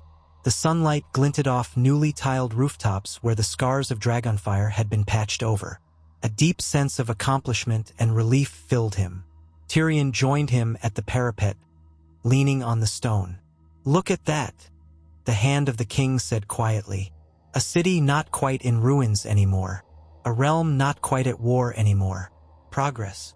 Jon nodded, the breeze ruffling his dark hair. "That's all I ever wanted, for people to live without fear. The cost has been high, but it's worth it if this peace lasts." Tyrion pursed his lips. "You've done well, Jon Snow, Aegon Targaryen, whatever name you prefer. Better than many who were born into kingship." Jon turned, meeting Tyrion's gaze. "I had good teachers, and good friends. I couldn't have done this alone." A small smile tugged at Tyrion's lips. "For a man who never wanted to be king, you've become a rather good one." Jon glanced back at the harbor, eyes distant. Maybe that's the secret, never wanting it in the first place. They shared a companionable silence, the wind carrying the distant calls of seagulls. Far below, the city streets teemed with life. Once, Jon might have felt suffocated by the throne's demands. But time and perseverance had forged him into something more, someone capable of steady leadership. He still felt the weight of every choice, every life depending on him, but he no longer buckled beneath it. At length, Tyrion cleared his throat. "We've had word from Winterfell. Sansa invites you for a visit before the snows deepen too much. I know you've been putting it off, waiting for the realm to stabilize. Perhaps now's the time." Jon inhaled the crisp air. "Yes, I think so. The realm can manage a short while without me. Tyrion, you'll watch over King's Landing." Tyrion placed a hand over his heart in mock solemnity. "With the greatest care. We'll not let it burn down, I promise." Jon smiled. "Then I'll go. It's time I saw Winterfell again." And so, with the dawn of a new day on the horizon, Jon Snow, Aegon Targaryen, King of Westeros, prepared to journey north, confident that the realm he had helped restore would hold together in his absence. He had claimed the Iron Throne as a Targaryen, but he ruled with the honor of a Stark. In that balance, Westeros found its fragile peace. And perhaps, just perhaps, the wheel that once crushed the common folk was beginning to turn more gently, allowing hope to flourish where dragons and war had once reigned supreme. Jon Snow, Aegon Targaryen, King of Westeros, moved through the Red Keep's courtyard with a sense of mingled anticipation and trepidation. Days of planning had led to this moment. His departure for the north, an extended journey back to Winterfell for the first time since fully claiming the Iron Throne. Under a high, pale autumn sun, household servants bustled around wagons and horses, strapping down supplies and checking the girth on saddles. Squires darted about in a mild panic, ensuring every strap and buckle was accounted for. Ghost, pale and watchful, prowled at Jon's heel, silent as a shadow. Jon wore a warm cloak of black wool over his riding leathers, the edges trimmed in silver thread. Though he intended to keep his retinue modest, he could not travel as anonymously as he once had. The king's standard, the direwolf and dragon sigils combined, flew from the lead wagon. Still, he tried to avoid pomp. Fewer than 50 men would accompany him, primarily a mix of trusted knights and guards, plus a handful of servants. Brienne of Tarth would remain in King's Landing for now, as Lord Commander of the Kingsguard, to coordinate with Tyrion on security. Jon valued her counsel, but he also needed her vigilance there, protecting the capital. The day carried a briskness that hinted at approaching winter. Even here in the Crownlands, the nights grew chill, leaves beginning to curl and fade, as if echoing the changes that had swept Westeros. It was time, Jon kept telling himself, to remind the North that he had not forgotten them, and to see with his own eyes how Winterfell fared under Sansa's leadership, and perhaps, more personally, to reconnect with the place that had once been his only true home. Tyrion Lannister, wearing a dark doublet adorned with the silver hand of the kingpin, limped over the uneven cobblestones to see Jon off. His brow was lined with thought, a scrap of parchment clutched in one hand. "Your Grace," he said, offering the faintest of bows. "All final checks done. Supplies accounted for. I've arranged for ravens to find you along the road if anything pressing arises." Jon nodded, glancing back at the cluster of mounted guards waiting behind him. "I appreciate it. If a crisis emerges, send a swift rider or raven immediately. I'll come back if the realm needs me." Tyrion's expression twitched with a wry smile. In a perfect world, the next few weeks will be filled with nothing more dire than debates about harbor fees. But we all know how rarely Westeros is perfect. Jon let out a quiet breath. "All the same, you have my trust. Keep doing what you've been doing, Tyrion. Davos, Sam, Brienne. Lean on them as needed. It's all of us or none of us." Tyrion dipped his head in acknowledgement. "I'll lead them with the minimal chaos possible. God's willing." Then he looked around, dropping his voice so only Jon could hear. "This is good for you, Jon. To see your family, to let the North know you haven't abandoned them. A king must show himself to the realm he rules, especially when half the realm still whispers about your Targaryen name." Jon's gaze flicked momentarily at the standard bearing the Targaryen dragon. "I know. If they see me as both Stark and Targaryen, maybe that helps heal old wounds. The North has always been proud, but they gave me their loyalty once. Let's hope they do so again." Tyrion stepped back. "Safe travels, Your Grace." Jon clasped his arm in a brief, firm gesture, then turned to mount his black destrier. Ghost circled near the horse's flank, ears pricked. With one last look at the Red Keep's gate, Jon signaled to the guards, and the procession set forth. The courtyard gate swung open onto King's Landing's winding streets, where a modest crowd had gathered. Some onlookers touched their foreheads or bowed, while others merely watched with cautious respect. Jon had ceased expecting cheers or flourishes. These were a people still scarred by dragonfire and war, but the hush that followed him was not hostility. He sensed a quiet acceptance, as though they were still learning to trust. He led his escort through the city's thoroughfares, passing shops and inns whose facades bore fresh repairs. City watchmen saluted, stepping aside to let the king's party advance. The air smelled of fish from the docks and the ever-present tang of wood smoke. At the main gate, the watchers pulled aside the portcullis, and Jon's entourage emerged onto the open road. The crisp breeze off Blackwater Bay tugged at his cloak. He stole one final glance at the city behind him. He was leaving his seat of power, but strangely, he felt freer than he had in months. They followed the Rose Road north and west at a steady pace. The first day passed in relative quiet, the farmland rolling by, fields dotted with the last gleanings of summer's harvest. Jon rode near the head of the column, accompanied by Ser Eldrick, a loyal knight from the north, and a few other guards who had proven their mettle over recent months. At times, Sam Tarly had traveled with Jon, but this time Sam remained in King's Landing, too integral to the daily workings of the court and the budding library of recovered texts. Jon missed his friend's company but knew the realm needed Sam's mind there. As dusk settled, they made camp near a small copse of trees, building a few fires to ward off the chill. Jon took his evening meal with the soldiers. No grand feasts, just salted pork, bread, and a few onions. He felt closer to the life he had once known. A soldier's existence, straightforward and pragmatic. His men murmured quietly about the roads ahead, the glimpses of bandits rumored in distant regions, and the frosts that might come earlier this year. Jon listened, occasionally offering a comment, but mostly he let them speak. He was their king, but once he had been a brother on the wall, and something in him still yearned for that simpler fellowship. When at last the fires died down, Jon bedded down in a modest tent. Ghost curled at his feet, and the distant hush of the road lulled him. His dreams danced with memories of Winterfell's ramparts, of Arya's laugh, of Sansa's careful smile, of the heart tree in the godswood. He woke at dawn with a pang of longing. Yet that longing also spurred him onward. The next days found them forging deeper into the Crownlands, the Rose Road winding through gentle hills. The farmland gradually gave way to rougher terrain, pockets of forest and stretches of swampy ground. Occasionally, small folk recognized the king's sigil and approached timidly, asking for news or offering a few vegetables in tribute.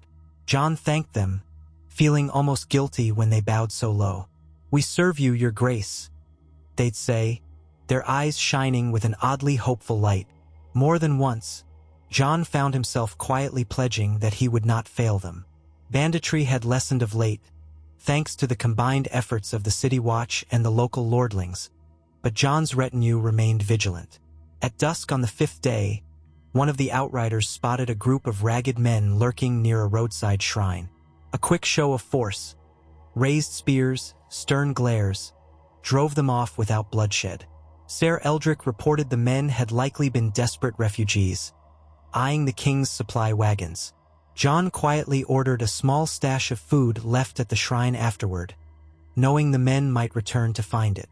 Others in the group questioned whether that would only encourage outlaws, but Jon insisted. "Desperation makes outlaws of many," he said quietly. "A little mercy may keep them from doing worse." At length, the travelers reached the Trident region, where the wide river lands sprawled under the chilly sky. Villages here showed the scars of repeated wars, fields blackened, but some new shoots of green peeking through. Jon's heart clenched, recalling how this region had been contested by Lannisters, Tullis, Freys, Starks, and others. The Riverlands had known too much devastation. Yet as he passed a bustling market town, he saw a mild revival. Repaired thatch roofs, produce stands selling root vegetables, local smithies forging tools. Children raced along the muddy streets, laughing. The overall feeling was not one of despair but of determined renewal. A day after crossing the Trident, Jon's company approached the inn at the crossroads, that storied place where so many travelers had paused in years past. Here, they found a bustle of wagons, merchants, and a few knights from smaller houses who saluted the king respectfully. The innkeepers, an older couple, trembled with excitement to host King Aegon Targaryen.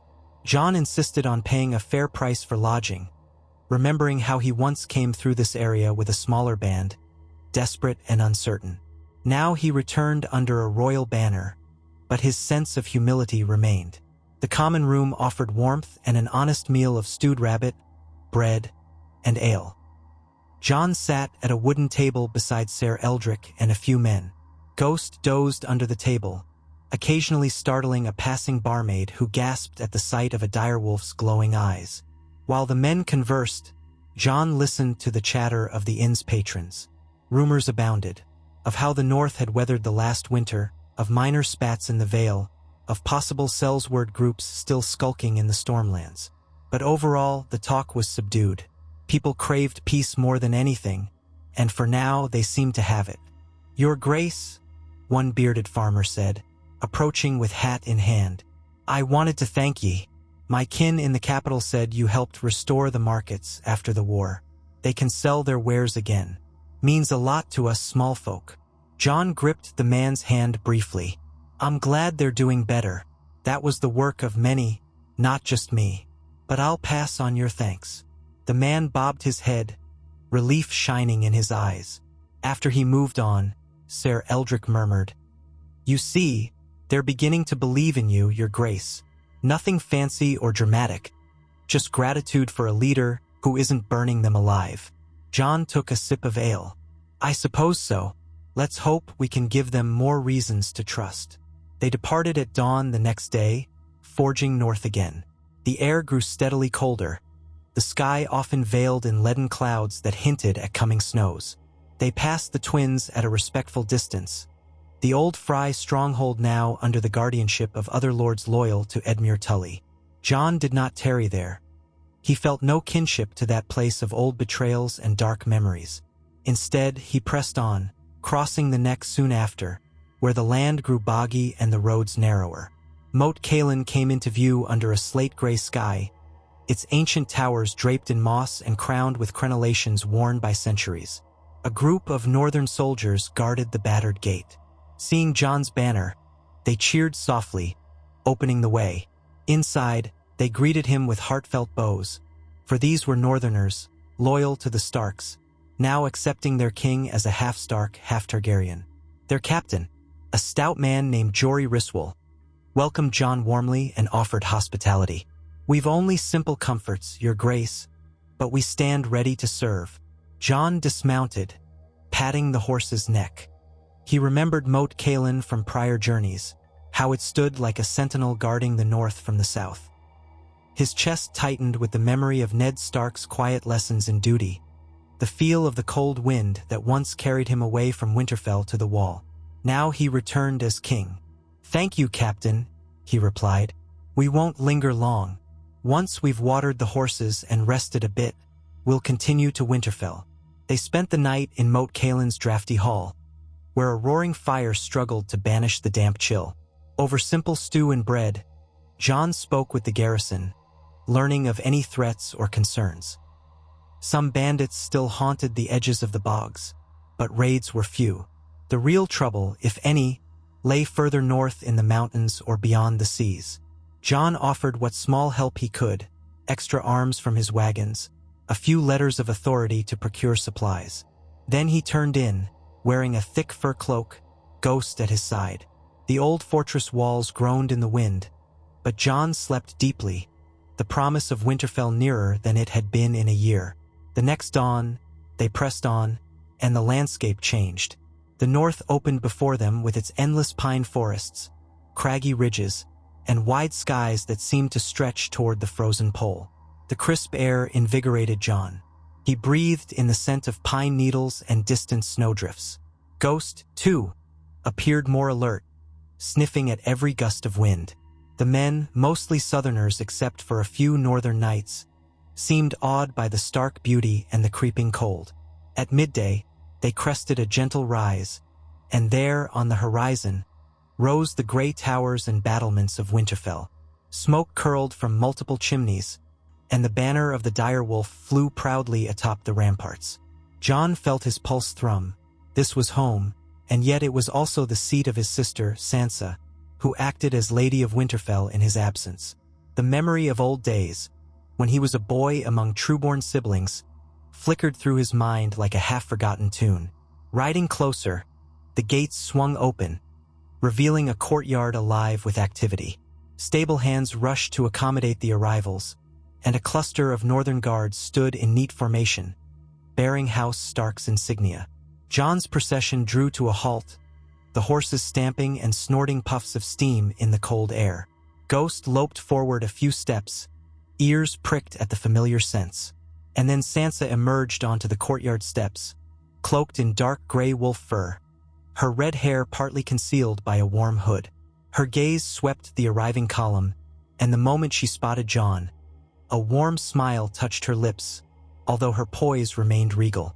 Jon dismounted, handing the reins to a waiting groom, and advanced. Sansa came down the steps, her cloak trailing on the stone. When they met, she curtsied, ever so slightly, then straightened to embrace him. "Jon," she said softly, "welcome home." He returned the embrace, allowing himself a rare, genuine smile. "Sansa, it's good to be here." She stepped back, studying him with bright eyes that hinted at emotion beneath her composed exterior. "You look well. The Southern Crown hasn't buried you yet." A subtle laugh escaped him. "Not yet. It tries." Her lips curved in sympathy. Then she gestured around. "Your men are welcome. We've prepared quarters, and the rest of Winterfell awaits you, though we've changed some things since you were last here. I hope you'll like them." Jon nodded, glancing about the courtyard. Snow dusted the parapets, and the air felt sharper than in the south. But something within him relaxed, like a knot uncoiling after too long held tight. "I'm sure it's all for the better." Sansa's gaze settled on Ghost, who trotted up, sniffing her cloak. She stroked the direwolf's head. "Good to see you too, Ghost," she murmured. Then she beckoned Jon forward. "Come inside. We'll have hot broth waiting." Jon signaled to his men to follow the stewards. The courtyard bustled with greetings. Northern soldiers meeting southern knights, stable hands leading horses to stalls, crates of supplies being unloaded. Jon walked beside Sansa through the familiar corridors, each step resonating with memories. The hallways were warmer than outside, thanks to the geothermal hot springs beneath Winterfell's foundations. Torches lit the stone walls, and tapestries depicting Stark ancestors hung in neat rows. "How's the north?" Jon asked after a moment of companionable silence. Sansa gave him a sidelong look. "Stable for the most part. Our lords are loyal Lady Mormont's kin, the Glovers, the Serwyns, the Tallhearts. They keep vigilant watch for any reemergence of threats. The harvest was decent, though the cold lingers and we've rationed some stores just in case. With the wars ended, we finally have a chance to rebuild. And with me here, they've come to accept that you govern the 7 kingdoms for everyone's benefit." Jon nodded. "They don't resent that I left to rule from King's Landing?" A delicate lift of her shoulders. "Some questioned it at first, but when word spread of your successes, ending the raids on Bear Island, supporting Northern autonomy, sending relief when needed, they've learned to trust your judgment. You're one of us, Jon, even if you sit the Iron Throne." He felt a weight ease inside him. Good. They arrived at the Great Hall, where servants had set a modest spread of bread, cheese, and steaming onion broth. The warmth from the massive hearth enfolded them. Sansa guided him to a seat near the fire, gently pressing a cup of hot broth into his hands. The swirl of onion and herbs filled his nose, stirring old recollections of simpler meals shared with Robb, Arya, Bran, and Rickon. So many ghosts haunted these halls, yet the comfort was undeniable. Sansa took a seat across from him, sipping her own mug. Arya was here for a time, but she left again, traveling across the western coasts. She writes me once in a while short, cryptic notes. Bran remains at the godswood often, silent and changed, but he sees much. Jon frowned. "I'd hoped Arya might be here. I'd like to see her. She comes and goes as she pleases. I've stopped trying to guess her next move, but I'm sure she'll appear eventually." A flicker of a smile touched Sansa's lips. "As for Bran, he's waiting for you in the godswood, I think. He said he knew you were coming, though he didn't explain how. He never does." Jon recalled Bran's uncanny knowledge. He found it both reassuring and disconcerting, but he still cherished any chance to speak with his younger brother. "I'll see him soon." Sansa set down her cup. "In the meantime, let's get you settled. We've readied your old chambers. The bed might be too small for a king, but you'll manage." He gave a wry laugh, remembering those cramped quarters that once felt so large when he was a boy. "It'll do." They parted then, Sansa to handle some affair of local governance, and Jon to climb the familiar stairwell leading to the higher floors. Servants bustled, offering bows and hushed greetings. Jon paused before the door to his old room. In the corridor, a single torch flickered, casting dancing shadows on the gray stone. Slowly, he pushed the door open. Inside, the space indeed felt smaller than he remembered. The bed was a sturdy wooden frame draped in thick furs, and a simple table stood by a shuttered window. A brazier glowed with warm coals, staving off the chill. Jon set down his traveling pack. Ghost followed, sniffing corners. Memories flooded him. Nights when he felt alone as Ned Stark's bastard. Mornings when he rose early to spar with Robb. He closed his eyes, taking a moment to steady himself. So much had changed since those days. He had become Lord Commander of the Night's Watch, then allied with Daenerys, then discovered his true parentage, then claimed the Iron Throne after her downfall. And yet, in his core, he felt some part of him had never left these walls. A soft knock roused him from his thoughts. One of Sansa's handmaids, carrying fresh linens, asked if he needed anything. Jon thanked her, politely declining further assistance, then latched the door. He needed a moment's solitude. Ghost curled up near the brazier. Jon peeled off his traveling cloak and sank onto the bed. The quiet pressed close, but this time, it was comforting rather than suffocating. He could nearly imagine hearing Robb's laughter from the corridor, or Arya's footsteps racing by. At last he exhaled and rose. No sense delaying. Bran would be waiting in the godswood, and Jon didn't want to keep him waiting all night. Gathering his thoughts, he donned a heavier fur cloak and left the room, Ghost padding along at his side. The corridors of Winterfell at dusk felt timeless. Torches flickered in sconces, casting long shadows. A few guards nodded to him, respectful but not obsequious. This was the north, after all. Soon he reached the courtyard, where the sky overhead had turned dark blue, dotted with the earliest stars. Snow drifted lazily in the wind, swirling across the cobblestones. He crossed to the archway that led to the godswood, the old iron gate squeaking faintly as he passed. Inside, the grove was hushed, blanketed in a thin layer of fresh snow. Ancient trees rustled, their leaves now mostly fallen except for the heart tree, the weirwood, that retained its blood-red foliage year-round. The hot springs that ran through Winterfell sent tendrils of mist curling around the gnarled trunks. The scent of damp earth and evergreen enveloped Jon, and he felt his tension melt away. Beneath the moonlight, the heart tree stood silent, its pale bark seeming to glow. Seated at the base of the trunk was Bran Stark, or as some called him now, the Three-Eyed Raven. He wore a warm robe, his legs covered with thick furs, his eyes half-lidded as though in a trance. Behind him, small drifts of snow gathered in the crooks of roots and low branches. Jon approached quietly, pausing a few paces away. Ghost settled on his haunches, head tilted in recognition of Bran. For a moment, Bran did not move, lost in whatever far-seeing vantage he occupied. Then his eyes opened fully, and he inclined his head. "Jon," he said, voice still carrying that curious, distant tone. "You're here." Jon exhaled slowly. "Yes, Bran. I came to see Winterfell and to see you and Sansa. It's been too long." Bran's gaze flicked to the side, as if he saw things beyond normal vision. "Time flows differently for me now," he murmured. "But I knew you'd come." The paths converged. Jon let that pass. He'd grown accustomed to Bran's cryptic remarks. "How are you?" Bran's expression was neither sad nor joyful, but a quiet acceptance. "I remain. The old gods guide me. I see glimpses of the past, of the present, sometimes of what might be." Jon couldn't help but recall the day Sam had revealed his parentage, something Bran had witnessed through his visions. "Do you see any threats to the realm or to the north?" Bran blinked. Darkness still lingers in corners, but the greatest threat, the Night King, was vanquished. For now, men's hearts are the realm's biggest danger. Ambition, fear, greed. I see smaller storms, lesser conflicts, but no overwhelming doom at present. Jon nodded, relief tempered with caution. "That's good news. The realm is stable, though not without its problems. But we're managing."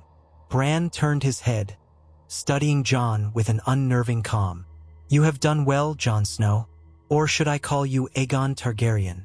Jon's throat tightened. "Jon is fine. I'm still that man at heart." Bran's eyes fluttered shut for a moment, and he breathed in the crisp air. "You are both and neither. The realm follows you because you care for it more than you care for your own power. That is a rare thing." Jon's voice came out low. "I hope it's enough." Silence settled between them, broken only by the soft rustle of wind in the branches. At last, Jon ventured, "I'm glad you're here, Bran. Even if you see differently than before, you're still my brother. That matters." Bran's lips curved in the faintest smile. "I remember, as much as the old gods allow." This place is home for me, though my home is larger now, spread across all I can see. Yet I remain stark, as you remain stark, despite the dragon in your blood." Jon took a step closer, kneeling beside Bran and the heart tree. The ancient face carved into the trunk seemed to watch them with solemn vigilance, its red sap marking the wooden cheeks like tears. Jon bowed his head, remembering the vow he made so many years ago as a boy, to be loyal to his family, to do what was right even when it cost him dearly. Perhaps that vow had led him here, to rule a kingdom he never wanted, but also to save countless lives. After a quiet moment, Jon spoke again. "I won't stay in Winterfell long. I only came to see the north, ensure it's well, speak with our bannermen, and feel home again." Bran shifted in the snow. "You'll find comfort and also the weight of memories. They shape you, but you know that already." Jon's mouth twitched. "Yes." Then, sensing he had little else to ask or say, he rested a hand on Bran's shoulder. "Thank you for your wisdom. I should let you be." Bran's gaze flicked to Ghost, who stood watch silent. "Ghost misses these woods. He roamed them as a pup, before your watch on the wall." He paused. "Go, Jon. I'll be here if you need me." Rising, Jon gave a final look at the heart tree, then turned away, Ghost following. The sense of the old gods lingered, like a faint heartbeat under the earth. Though Bran's words were enigmatic, Jon felt a measure of solace that there was no grand doom on the horizon. Tensions might stir, rebellions might flicker, but the Great War was over. He would not let smaller conflicts tear the realm apart now. He spent the next days reacquainting himself with Winterfell's halls and the northern lords who came to pay homage. Sansa organized a modest feast in honor of the king's arrival, though it was not nearly as grand as southern banquets. The great hall filled with the smell of roast venison and root vegetables, the sound of low conversation echoing among the stone pillars. Laughter occasionally broke out when old warriors recounted their battles against the dead. Jon sat at the high table with Sansa to his right, Bran to his left, and the principal northern lords arrayed nearby: Mormonts, Glovers, Serwyns, Tallhearts, and others. They expressed gratitude for the crown's assistance in times of crisis. Some told him how the farmland was recovering from the long winter. Others asked if any new taxes would be levied. Jon answered as best he could, urging them to unite in vigilance without suffocating their freedom. It felt oddly comfortable, a simpler, more direct exchange than the layered politics of King's Landing. Sansa, for her part, navigated the room with grace, speaking with each lord or lady in a measured tone. She never overshadowed Jon's presence, but it was clear she commanded enormous respect in her own right. Northern loyalty to House Stark ran deep, and Sansa's calm leadership had guided them through bleak times. Jon realized, not for the first time, how indispensable she was to the North's well-being. When the feast wound down, Jon lingered near the hearth with a cup of spiced ale. Ghost lay content at his feet. The flicker of torchlight on the old stone walls reminded him of winter nights long ago, when the Stark children gathered to hear old Nan's stories. He noticed Sansa approaching, her footsteps soft over the rushes. She wore a fur-lined gown of gray wool, her hair braided over one shoulder. "Enjoying yourself, Your Grace?" she teased lightly, eyes gleaming in the firelight. He gave a short laugh. "Don't start with that, Your Grace here. This is home."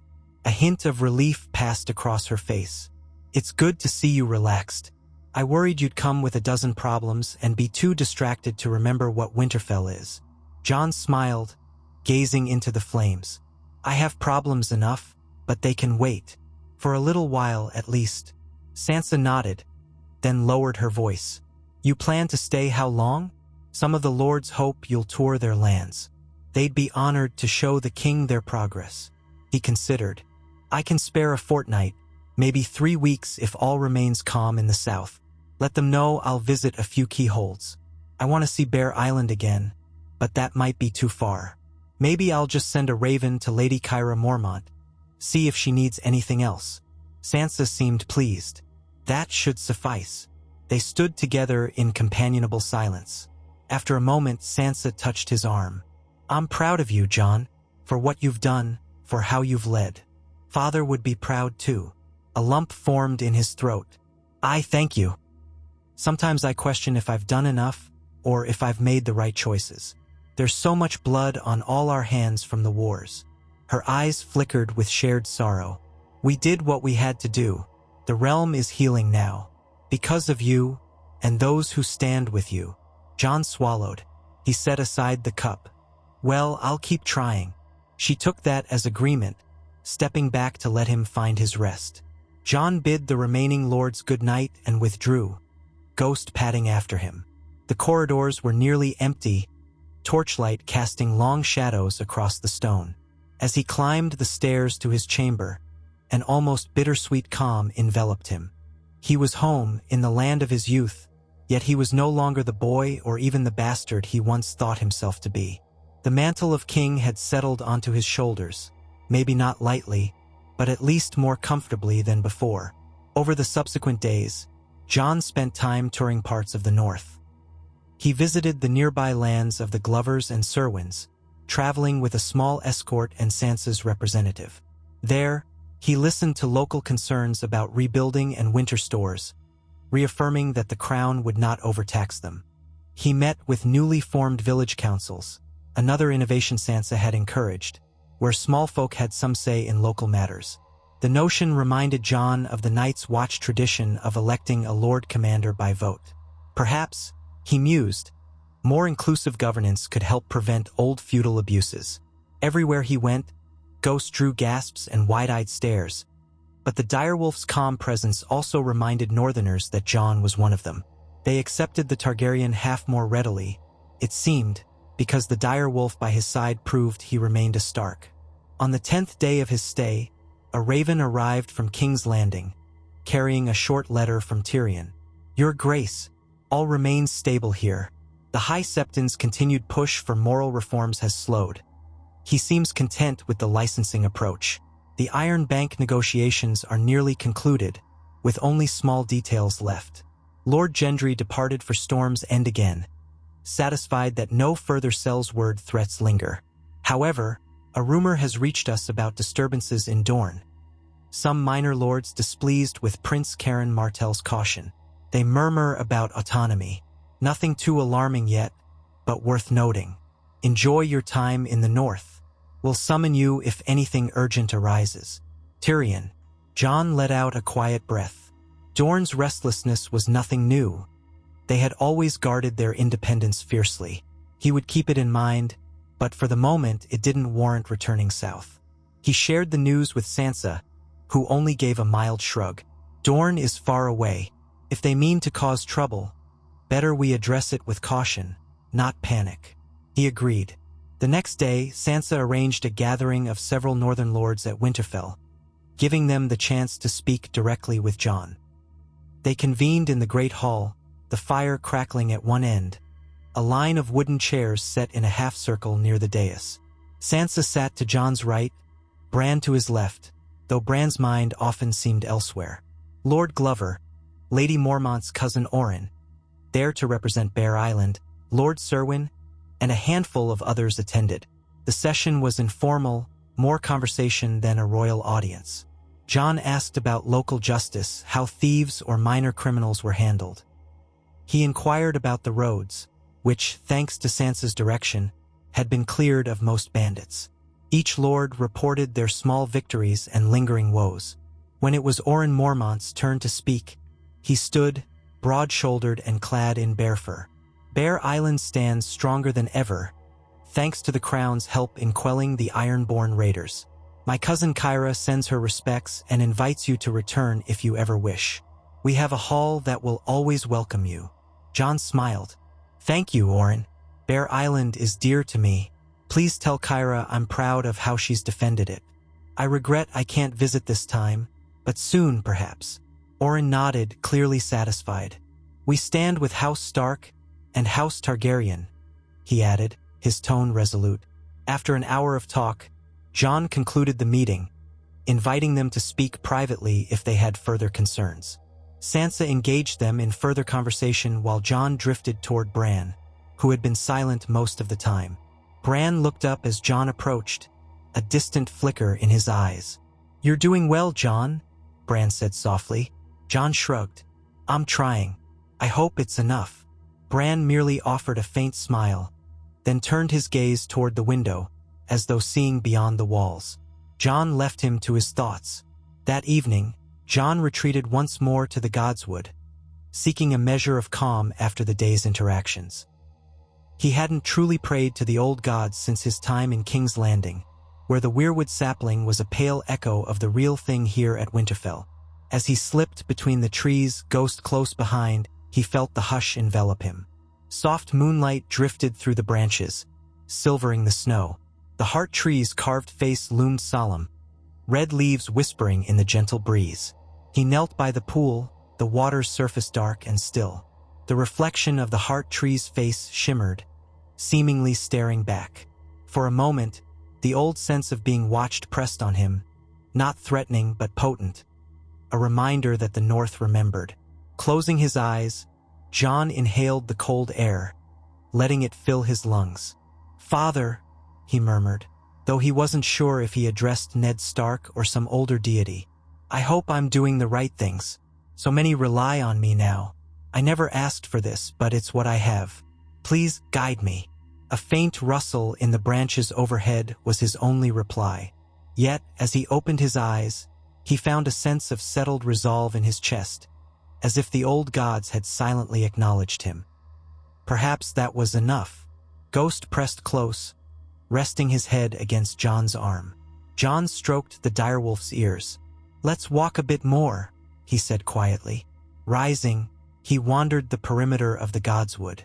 Snow clung to the roots of massive trees, and the faint steam from the hot springs drifted in delicate swirls. He remembered how, as a child, he used to watch Robb and Theon practice archery in the courtyard, while he'd slip away to this place, feeling both comforted and lonely. Now, after all these years, a new sense of belonging had grown in him. A man bridging the North and the South, Stark and Targaryen, winter and summer. He made another circuit of the grove, then returned to the castle's interior. Guards nodded to him. One of them, a northern woman named Alice Locke, politely informed him that Sansa wished to see him in the solar.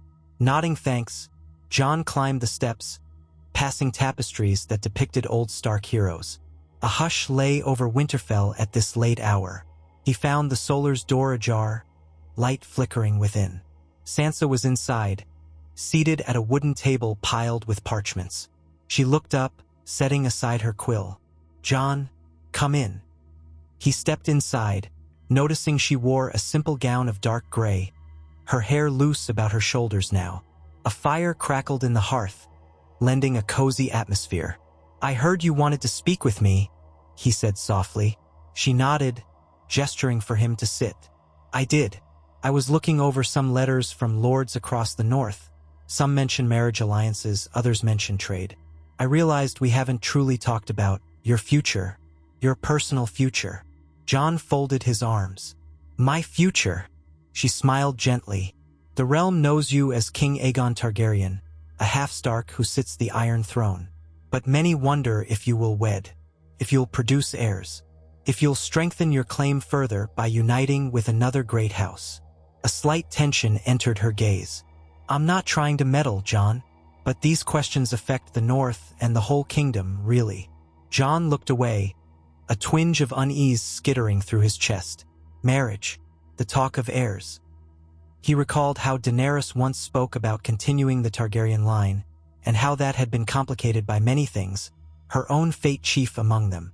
Now, he was the last Targaryen known in Westeros, and the matter of succession pressed upon him, even if he hated the thought. He let out a slow breath.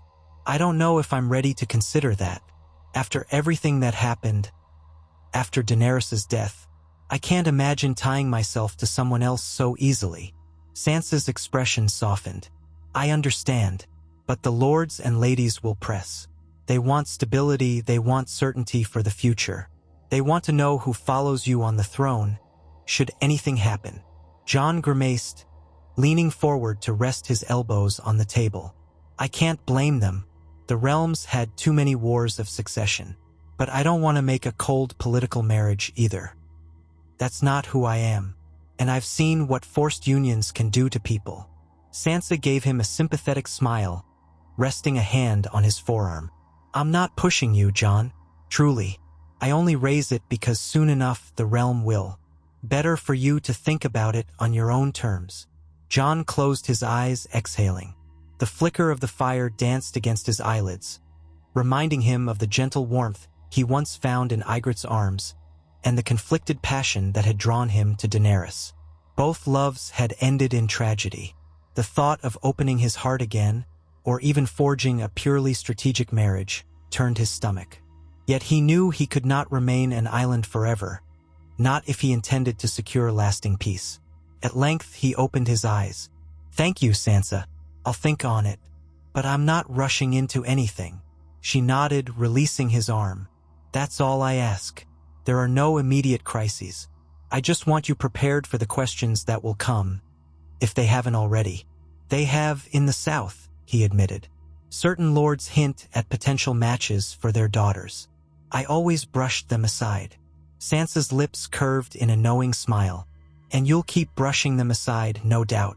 But eventually you might meet someone who doesn't repel you, or you might find a union that truly benefits the realm.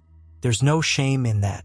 Just don't close off every possibility because of fear or guilt." His throat tightened.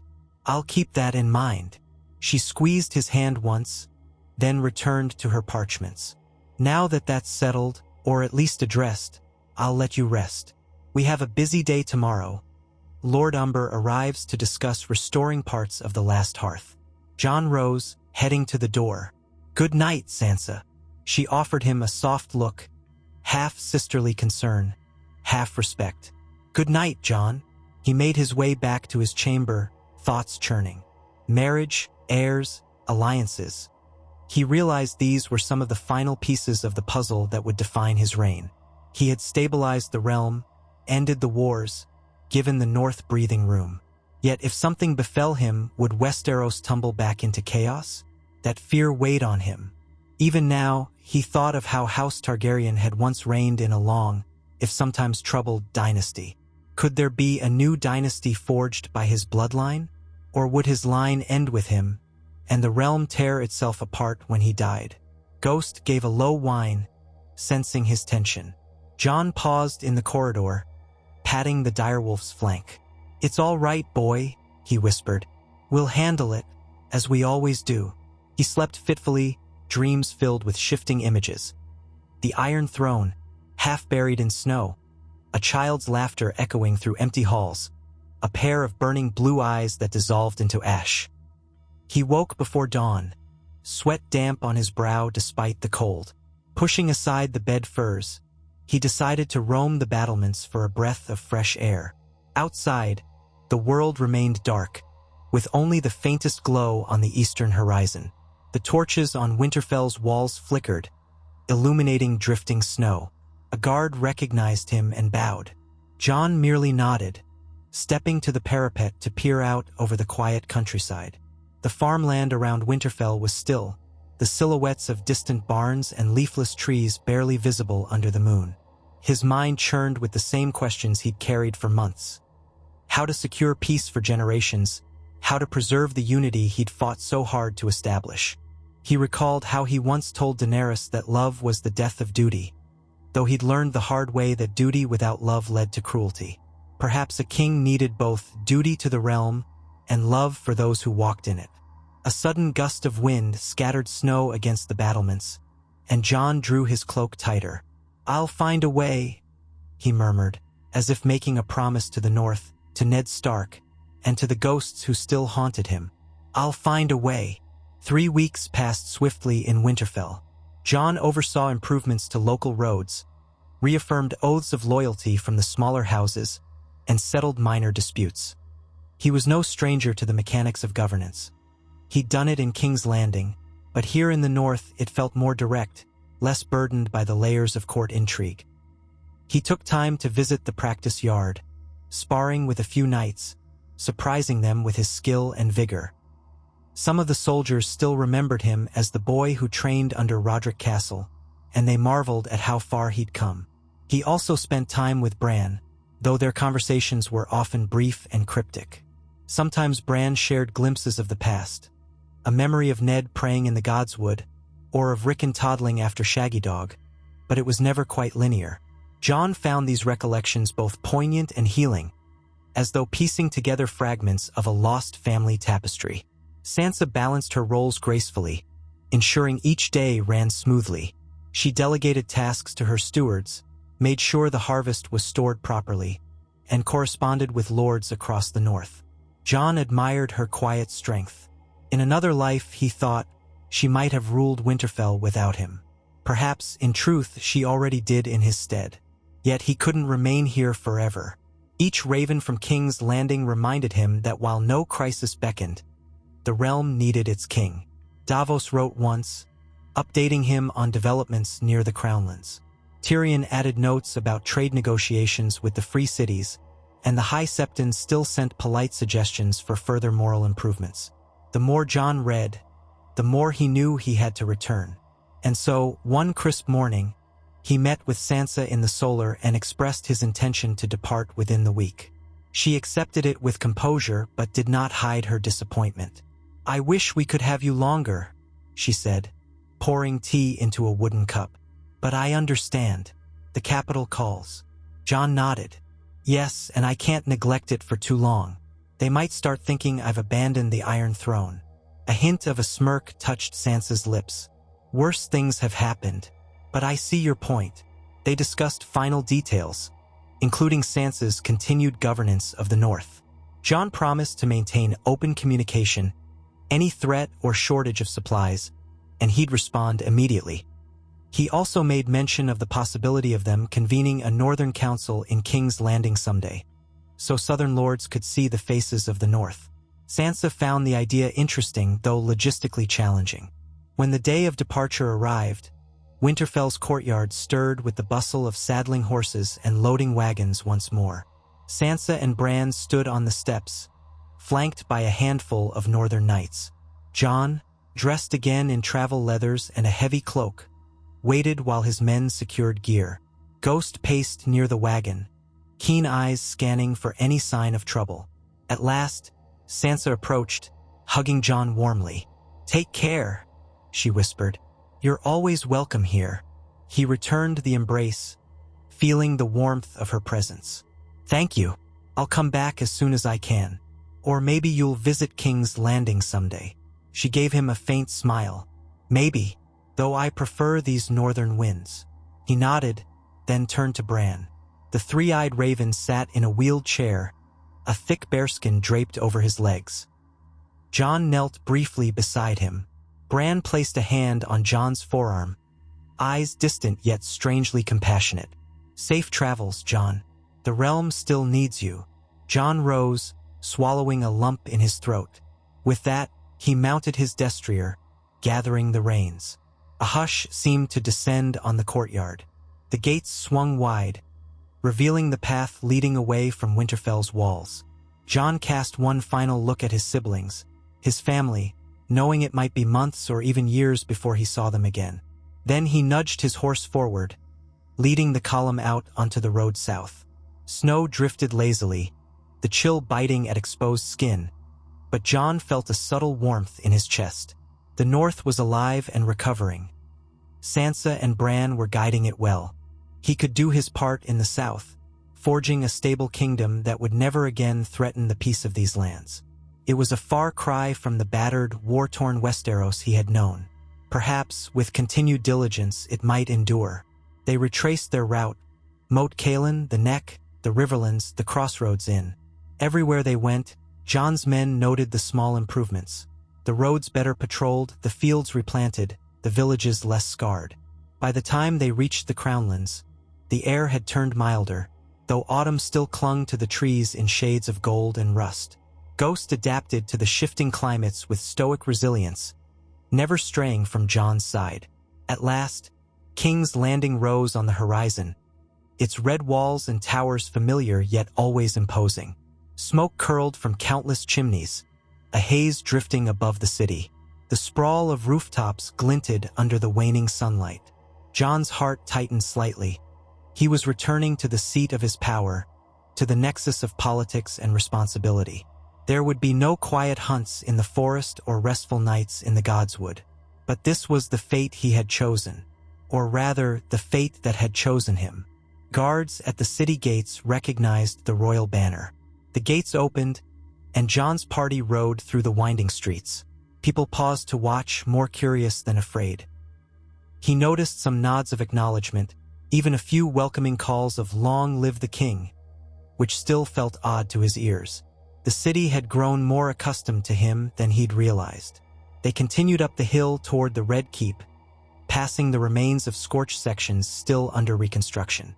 Scaffolding rose along the outer walls where stonemasons worked diligently to repair the scars left by dragonfire. Jon silently marveled at how far they'd come. In the courtyard of the Red Keep, Tyrion Lannister, Davos Seaworth, and Brienne of Tarth stood waiting. A small honor guard lined the path. Jon dismounted, handing his reins to a stable hand. Tyrion grinned wide, stepping forward. "Welcome back, Your Grace. I trust the north was sufficiently cold and forbidding."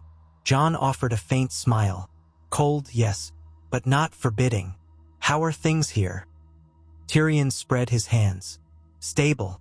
The High Septon remains cooperative under the licensing arrangement. The Iron Bank has accepted our final proposal. Master Tysh left 2 days ago with a sealed contract. The city is calm, though always hungry for more coin. In short, no fires to put out at the moment." Davos nodded his agreement. "We've done our best to keep it that way." Jon's shoulders loosened. "Thank you, all of you." Brienne inclined her head in a respectful bow. "Your Grace, the Kingsguard has been vigilant. No serious threats reported. We're pleased you've returned safely." Jon met her gaze, recalling how she'd once sworn herself to protect Sansa, and by extension all the Starks. Now she protected him as well. He gave a short nod. "I appreciate it. Let's head inside. We have much to discuss." They went through the Red Keep's corridors, Jon greeting a few courtiers who had gathered to see his return. Sam Tarly soon appeared, nearly colliding with a guard in his eagerness. "Jon, you're back," he gasped, adjusting his maester's robe. Jon gave him a warm clasp on the shoulder. "Sam, it's good to see you." Sam beamed. "I have notes on everything that's happened. Letters from the Citadel, updates on Dorne. Some lords are indeed complaining about Prince Karen. We also have a visitor from Lys who wants a trade agreement." Jon lifted a hand to stem the flow.